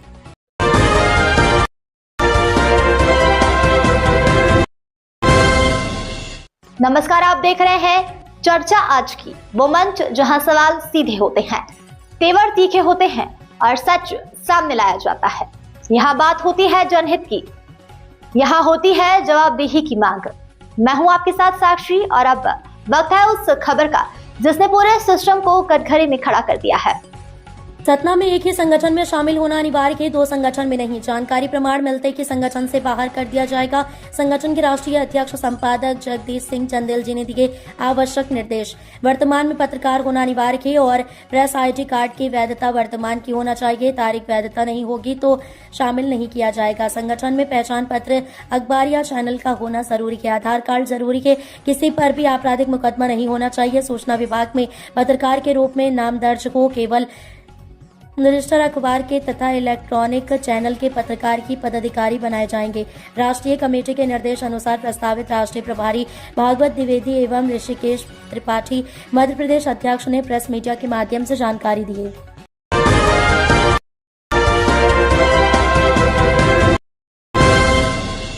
नमस्कार, आप देख रहे हैं चर्चा आज की, वो मंच जहां सवाल सीधे होते हैं, तेवर तीखे होते हैं और सच सामने लाया जाता है। यहाँ बात होती है जनहित की, यहाँ होती है जवाबदेही की मांग। मैं हूं आपके साथ साक्षी और अब वक्त है उस खबर का जिसने पूरे सिस्टम को कटघरे में खड़ा कर दिया है। बदमाशों ने घर में घुसकर युवक व उसकी बूढ़ी मां से की मारपीट। चांदपुर नगर के मोहल्ला पतियापड़ा में शराब पीकर कुछ बदमाश खुशहाल पुत्र इकबाल अहमद के घर में घुस गए और खुशहाल और उसकी बूढ़ी मां के साथ मारपीट करते हुए उनके गले में पहनी हुई सोने की चेन खींच ली और उनके पर्स में रखी हुई नकदी करीब 9,000 रुपए भी निकाल ली और खुशहाल को मारते हुए घर से बाहर ले गए। खुशहाल ने किसी तरह अपनी जान बचाई। पीड़ित ने इस वारदात की तहरीर चांदपुर कोतवाली में दे दी है। खुशहाल ने पुलिस को दी गई तहरीर में बताया कि उसके घर पर देर शाम करीब 8 बजे चांदपुर मोहल्ला चासंग निवासी वार्ड नंबर 18 का सभासद गाजी, समीर बादशाह, कासिम, अजीम 3 अन्य लड़कों के गंदी गंदी गालियां देते हुए मेरे घर में घुस आए और मेरी बूढ़ी मां को धक्का दिया और उनकी सोने की चैन खींच ली और उनके पर्स में रखे हुए पैसे भी निकाल लिए और मुझे पीटने लगे। पीटते पीटते ही घर से बाहर ले गए। पहले भी इन दबंगों ने ऑन ड्यूटी होमगार्ड को पब्लिक के सामने पीटा था और उसकी वर्दी भी फाड़ दी थी, तब भी इनके खिलाफ कोई ठोस कार्रवाई नहीं हुई। इसी तरह एक वरिष्ठ पत्रकार को भी पीटा था, तब भी मामला ऐसे ही निपट गया। राजनीतिक सपोर्ट होने के बल पर ये खुलेआम गुंडागर्दी करते हैं। गाजी मौजूदा सभासद है, इसीलिए उनके समर्थन में चांदपुर नगर के बाकी सभी सभासद थाने पहुंच जाते हैं और मामले को रफा दफा करा देते हैं। कुछ पुलिस वालों से भी इनका उठना बैठना रहता है, इसीलिए इनके खिलाफ कोई ठोस कार्रवाई नहीं होती है। फिलहाल देखना यह है कि इस नई वारदात के बाद अब पुलिस इन पर लगाम लगाने में सक्षम होती है या नहीं। क्या नाम आपका? मेरा नाम खुशहाल है। क्या हुआ आपके साथ रात मेरे साथ ये कुछ लड़के हैं, कासिम, समीर, गाजी, अजीम, ये गाली गलौज करते हुए अंदर आए। अम्मी मेरी लेटी थी अंदर, वो बाहर आई तो उनको धक्का दिया। धक्का देने के बाद उनका 2 मारे उनके और मुझे तमंचे दिखाए। मेरे कनपटे पे तमंचा रखा और मुझे बाहर ले करके गए और मुझे बाहर उन्होंने मुझे मारा। तो क्या वजह रही, क्यों मारा? ये परसों मैं प्लाट से आ रहा था अपने, तो ये रास्ते मिल गए थे, मुझसे बोल रहे थे कि 1000 रुपये 2000 रुपये में शराब पीनी है। मैं बोला मेरे पास नहीं है। तो इन्होंने वहाँ पे मेरी गाड़ी के साथ बदतमीजी करी, तोड़ फोड़ करी, मेरा साइड मिरर तोड़ा, मेरा बम्पर तोड़ा गाड़ी का, और फिर मैं उधर से आ गया। फिर कल भी इन्होंने मुझे फ़ोन किया कि आजा पैसे दे दे, पैसे नहीं तो आ रहा है तेरी ऐसी तैसी करेंगे। फिर ये रात को मेरे घर पर आए और इन्होंने बदतमीजी करी, गाली गलौज करी, मेरी वालदा के साथ बदतमीजी करी, उनको धक्का दिया, उनके 2 चपत मारे। और ये बाद में उसके जो कासिम है उसने गले में चेन थी हमारी वालदा के, वो छीनी और बाहर मम्मी का वालदा का पर्स रखा था वो ले गए। उसमें समथिंग 9 साढ़े 9 हज़ार 10,000 रुपये करीब थे उसमें, और वो ले गए। क्या आपने थाने में तहरीर दी? जी मैंने थाने में रात तहरीर दी।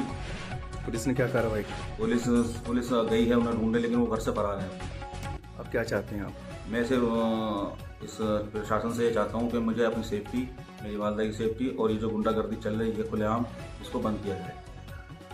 ये आए दिन यही लोग ऐसे हैं, आए दिन कभी कहीं झगड़ा करते हैं, कभी कहीं झगड़ा करते हैं। क्या नाम आपका? बुद्धिसा खातून। कहाँ की रहने वाली हैं आप? मैं रहने वाली थी है कि ससुराल है मेरी बदियापाड़े की। क्या हुआ रात आपके बेटे के साथ? मैंने ये हुआ कि दरवाजे को गाली गुस्सा करता आके ये देर कपड़े पार के बदल के ले लिया था ये। अब मैं भी यहाँ लेटी थी, वो गाली गलौज करते हुए जब आए तो मैं उठी, उसके बाद दर तक की पहुँची, उन्होंने मेरे एकदम गले में हाथ मार के चैन छीनी, फिर मुझे धक्का दे दिया तखत पे। फिर इसको यहाँ से खींच के ले गए।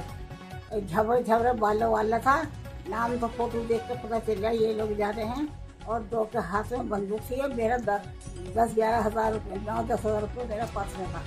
मेरे सब हाथ छू गई थी, मेरे आदत थी ऐसी। हाँ, अब आप क्या चाहते हैं? मैं अपने बच्चों की सेफ्टी चाहती हूँ। थाने में तहरीर दी आपने? मैंने तो नहीं दी, मैं तो गई नहीं, इन्होंने दी बच्चे ने।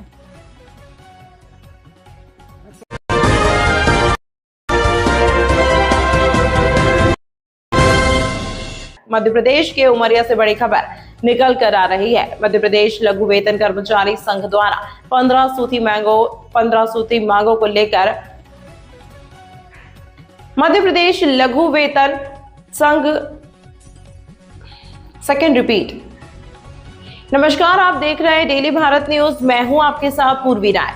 आप मध्य प्रदेश के उमरिया से बड़ी खबर निकलकर सामने आ रही है। मध्य प्रदेश लघु वेतन कर्मचारी संघ द्वारा 15 सूत्रीय मांगों को लेकर ज्ञापन सौंपा। मध्य प्रदेश लघु वेतन कर्मचारी संघ के प्रांतीय आह्वान पर आंदोलन के 5वें चरण में दिनांक 16/1/2026 को माननीय मुख्यमंत्री महोदय एवं माननीय मुख्य सचिव महोदय के नाम 15 सूत्रीय मांगों को लेकर डॉक्टर बाबा साहेब अम्बेडकर जी की प्रतिमा को ज्ञापन सौंपा जा रहा है। 15 सूत्रीय मांगों में मुख्य मांग जैसे चतुर्थ श्रेणी की रिक्त पदों की सीधी भर्ती, प्रदेश में कार्यरत समस्त चतुर्थ श्रेणी कर्मचारियों को केंद्र के कर्मचारियों की भांति छटनी वेतन की विसंगति को दूर करते हुए ग्रेड पे 1300 के स्थान पर 1800 करने एवं सभी विभागों के संवर्ग के चतुर्थ श्रेणी कर्मचारियों को सहायक ग्रेड 3 के पद पर पदोन्नति स्पष्ट निर्देश जारी करने की मांग है। कर्मचारियों को एनपीपी की जगह ऑप्स का लाभ दिया जाए। जहां सरकार लाख दावे करती है, वहीं सरकार अपने दावे पर निष्क्रिय नजर आ रही है।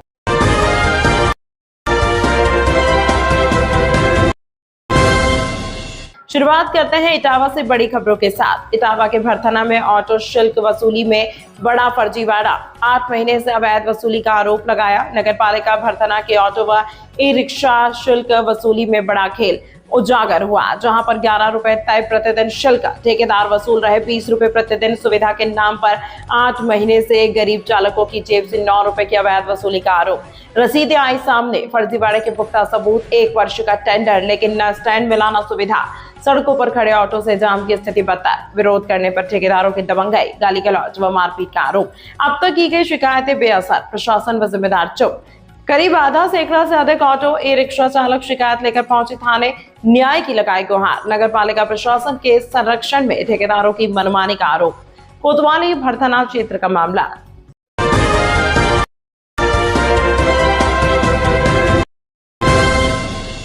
नमस्कार, आप देख रहे हैं चर्चा आज की, वो मंच जहां सवाल सीधे होते हैं, तेवर तीखे होते हैं और सच सामने लाया जाता है। यहाँ बात होती है जनहित की, यहाँ होती है जवाबदेही की मांग। मैं हूं आपके साथ साक्षी और अब वक्त है उस खबर का जिसने पूरे सिस्टम को कटघरे में खड़ा कर दिया है। ट्रक पलटने से चालक सहित 2 की मौत, जालौन से इस वक्त की बड़ी खबर है। 8 थाना क्षेत्र के NH 27 पर हुआ भीषण सड़क हादसा। बताया जा रहा तेज रफ्तार ट्रक का अचानक टायर फटने से ट्रक अनियंत्रित होकर खंदक में पलटा। हादसे में सड़क किनारे चल रहे कई राहगीरों को कुचलता हुआ ट्रक खंती में जा गिरा। इस हादसे में ट्रक चालक सहित 2 अन्य लोगों की मौके पर ही हुई दर्दनाक मौत, जबकि ट्रक की चपेट में आने से कई अन्य लोग गंभीर रूप से घायल। घटना की सूचना मिलते ही जनपद के वरिष्ठ अधिकारी और पुलिस बल मौके पर पहुंच गया। घायलों को तत्काल नजदीकी अस्पताल भिजवाया गया, वहीं बचाव और राहत कार्य तेजी से जारी है। फिलहाल पुलिस हादसे की जांच में जुटी। पूरा मामला 8 थाना क्षेत्र के जखौली ग्राम के पास का बताया जा रहा है। प्याज लदा एक ट्रक था, इसका अगला पहिया बस्ट हो जाने के कारण अनियंत्रित हो गया। उसके चपेट में आने से 2 नागरिक और 1 बस का ट्रक के ड्राइवर की मृत्यु हो गई। सड़क पर प्याज बिखर गया था, थोड़ी देर के लिए यातायात बाधित हुआ, यातायात अब सामान्य हो गया। बाकी वैधानिक कार्रवाई शायद की जा रही है, मौके पर अब सब कुछ सामान्य। सर, मरने वाले कहाँ के रहने वाले हैं? 2 जो महिलाएं हैं वो जखौली की रहने वाली हैं। ट्रक का जो ड्राइवर है उसके बारे में अभी हम लोग जानकारी प्राप्त कर रहे हैं और 2 घायल हैं जो जखौली ग्राम से ही रहने वाले, थाना क्षेत्र 1। सर, ये जो प्याज लदा ट्रक था कहाँ से आ रहा था और कहाँ? अभी ये पूरी सही जानकारी नहीं है। ये नासिक की तरफ से आ रहा था और इस पर प्याज लदा हुआ था।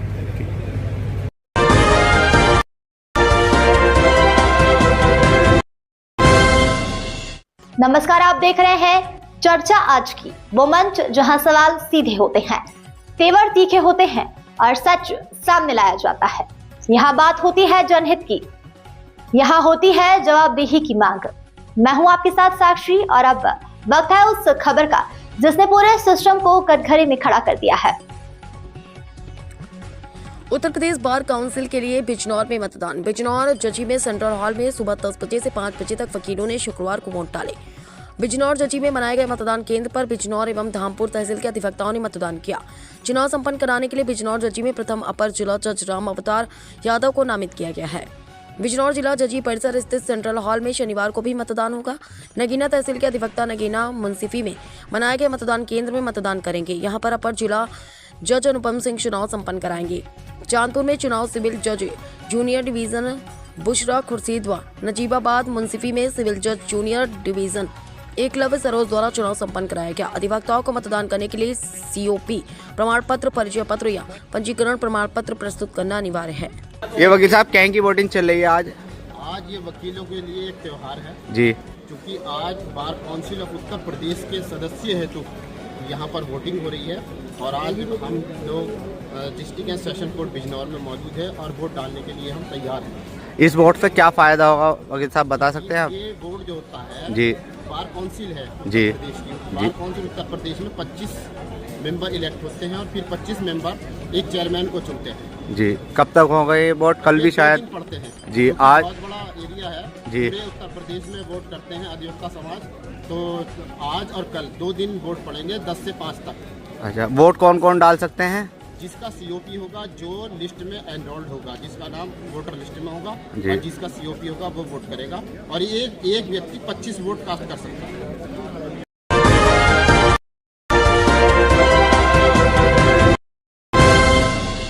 नमस्कार, आप देख रहे हैं चर्चा आज की, वो मंच जहां सवाल सीधे होते हैं, तेवर तीखे होते हैं और सच सामने लाया जाता है। यहाँ बात होती है जनहित की, यहाँ होती है जवाबदेही की मांग। मैं हूं आपके साथ साक्षी और अब वक्त है उस खबर का जिसने पूरे सिस्टम को कटघरे में खड़ा कर दिया है। संदिग्ध परिस्थितियों में गन्ने के खेत में मिला महिला का शव, गांव में फैली सनसनी। गोंडा जिले के नवाबगंज थाना क्षेत्र में एक नवविवाहिता का शव गन्ने के खेत में मिला है। नवाबगंज थाना क्षेत्र के मैनपुर गांव की 20 वर्षीय पूजा का शव उसके मायके से करीब 1.5 किलोमीटर दूर रामापुर गांव के पास गन्ने के खेत में बरामद हुआ। सूचना मिलने पर नवाबगंज पुलिस और क्षेत्राधिकारी तरफगंज मौके पर पहुंचे। पुलिस ने सबको कब्जे में लेकर पंचनामा कराया और पोस्टमार्टम के लिए भेज दिया है। सूत्रों द्वारा प्राप्त जानकारी के अनुसार मृतका के गले पर कसने के निशान मिले हैं, जिससे गला दबाकर हत्या की आशंका जताई जा रही है। हत्या के बाद सबको गन्ने के खेत में छोड़कर आरोपी फरार हो गए। मृतका मकर संक्रांति का त्योहार मनाने के लिए 14 जनवरी को अपने ससुराल से मायके मैनपुरी आई थी। सूत्रों द्वारा प्राप्त जानकारी के अनुसार पूजा कल सुबह 10 बजे से अपने घर से लापता थी। पुलिस ने मृतका के पति और उसके परिवार वालों से पूछताछ शुरू कर दी है। अपर पुलिस अधीक्षक पूर्वी गोंडा श्री मनोज कुमार रावत ने बताया कि परिजनों की तहरीर के आधार पर थाना नवाबगंज में एक नामजद अभियुक्त के खिलाफ सुसंगत धाराओं में अभियोग पंजीकृत किया गया है। आगे की विधिक कार्रवाई की जा रही है। पुलिस मामले की गहनता से जांच कर रही है। जांच में जो भी निकल कर आएगा आगे की कार्रवाई की जाएगी। मौके पर डॉग स्क्वाड और फॉरेंसिक टीम को भी बुलाया गया है। मृतका के मोबाइल कॉल डिटेल को भी पुलिस द्वारा निकाल करके देखा जा रहा है। अपर पुलिस अधीक्षक पूर्वी गोंडा श्री मनोज कुमार रावत की बाइट। अवगत कराना है कि आज दिनांक 16 जनवरी 2026 को समय करीब 11 बजे थाना नवाबगंज पुलिस को सूचना प्राप्त हुई कि ग्राम मैनपुर डडवा में एक गन्ने के खेत में एक करीब 22 वर्षीय युवती का शव पड़ा हुआ। इस सूचना पर तत्काल स्थानीय पुलिस और उच्च अधिकारीगण मौके पर पहुंचे और घटना का निरीक्षण किया गया। मौके पर फील्ड यूनिट टीम को बुलाया जाकर साक्ष्य की कार्रवाई करवाई गई। शव के पंचायतनामा की कार्रवाई कर पोस्टमार्टम हेतु भेजा गया है। मृतका के परिजनों की लिखित तहरीर के आधार पर एक नामजद अभियुक्त के विरुद्ध थाना नवाबगंज पर सुसंगत धारा में पंजीकृत किया गया है और प्रकरण में अग्रिम वैधानिक कार्रवाई की जा रही है। मौके पर शांति एवं कानून व्यवस्था की स्थिति सामान्य है।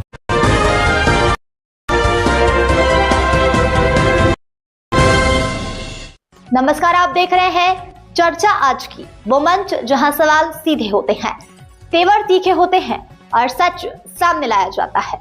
यहाँ बात होती है जनहित की, यहाँ होती है जवाबदेही की मांग। मैं हूं आपके साथ साक्षी और अब वक्त है उस खबर का जिसने पूरे सिस्टम को कटघरे में खड़ा कर दिया है। क्षेत्रीय विकास और जन सुविधाओं को सर्वोच्च प्राथमिकता देते हुए बांकी मोगरा क्षेत्र के विभिन्न वार्डों में विकास कार्यों की झड़ी लग गई है। शुक्रवार को कटघोरा विधायक प्रेमचंद पटेल और बांकी मोगरा नगर पालिका अध्यक्ष सोनी विकास झा की गरिमामय उपस्थिति में कई महत्वपूर्ण विकास कार्यों का विधिवत भूमि पूजन किया गया। इनमें विशेष रूप से बच्चों के लिए अत्याधुनिक आंगनबाड़ी भवनों का निर्माण एवं लंबे समय से प्रतीक्षित बांकी मोगरा डेली सब्जी मार्केट का जीर्णोद्धार प्रमुख है। डेली सब्जी मार्केट अब नए और आधुनिक स्वरूप में नजर आएगा। इसमें बरसात के दिनों में कीचड़ और जलभराव की समस्या से राहत मिलेगी। बाजार में स्वच्छ और सुरक्षित वातावरण सुनिश्चित होगा। सब्जी विक्रेताओं को सम्मानजनक और स्थायी स्थान मिलने से उनकी आय में भी सकारात्मक प्रभाव पड़ने की उम्मीद है। वहीं बच्चों के पोषण और प्रारंभिक शिक्षा को सुदृढ़ करने के उद्देश्य से विभिन्न वार्डों में नए आंगनबाड़ी केंद्रों की आधारशिला रखी गई है।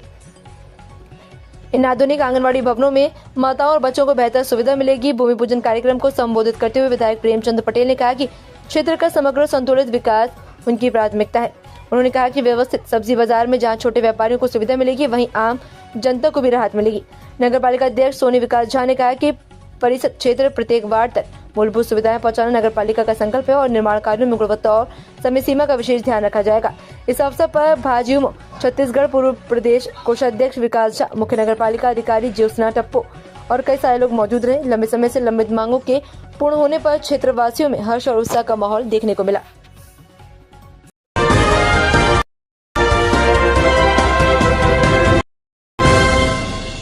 नमस्कार, आप देख रहे हैं चर्चा आज की, वो मंच जहां सवाल सीधे होते हैं, तेवर तीखे होते हैं और सच सामने लाया जाता है। यहाँ बात होती है जनहित की, यहाँ होती है जवाबदेही की मांग। मैं हूं आपके साथ साक्षी और अब वक्त है उस खबर का जिसने पूरे सिस्टम को कटघरे में खड़ा कर दिया है। सूत्र सेवा बसों के स्टाफ से मारपीट का वीडियो वायरल, यात्रियों से भी हो रही अभद्रता। सतना मध्य प्रदेश शासन की महत्वाकांक्षी अमृत योजना के अंतर्गत संचालित सूत्र सेवा बसें इन दिनों सतना में अव्यवस्था और राजनीति का शिकार होती नजर आ रही है। प्रशासनिक दबाव के चलते सूत्र सेवा बसों को बस स्टैंड परिसर से संचालित करने का आदेश दिया गया है, जिससे स्थिति लगातार बिगड़ती जा रही है। प्रदेश के अन्य जिलों में जहां सूत्र सेवा बसों का संचालन हो रहा है, वहां प्राइवेट बसों एवं सूत्र सेवा बसों के लिए अलग अलग स्टैंड निर्धारित किए गए हैं। इसके विपरीत सतना में ही एक स्थान पर संचालन कराए जाने के कारण सूत्र सेवा बसों के चालक परिचालकों के साथ आए दिन मारपीट की घटनाएं हो रही हैं। हाल ही में ऐसी एक घटना का वीडियो सोशल मीडिया पर वायरल हो रहा है। सूत्रों के अनुसार इस अव्यवस्था का खामियाजा आम यात्रियों को भी भुगतना पड़ रहा है। यात्रियों के साथ अभद्र व्यवहार किया जा रहा है, जिससे वे सूत्र सेवा बसों की सुविधाओं का लाभ नहीं ले पा रहे हैं और कई यात्री यात्रा करने से वंचित हो रहे हैं। यदि प्रशासन द्वारा शीघ्र स्पष्ट, ठोस एवं निष्पक्ष निर्णय नहीं लिया गया तो भविष्य में कोई गंभीर घटना या दुर्घटना घट सकती है। सूत्र सेवा आम जनता की सुविधा के लिए प्रारंभ की गई, न कि अव्यवस्था और विवाद का कारण बनने के लिए।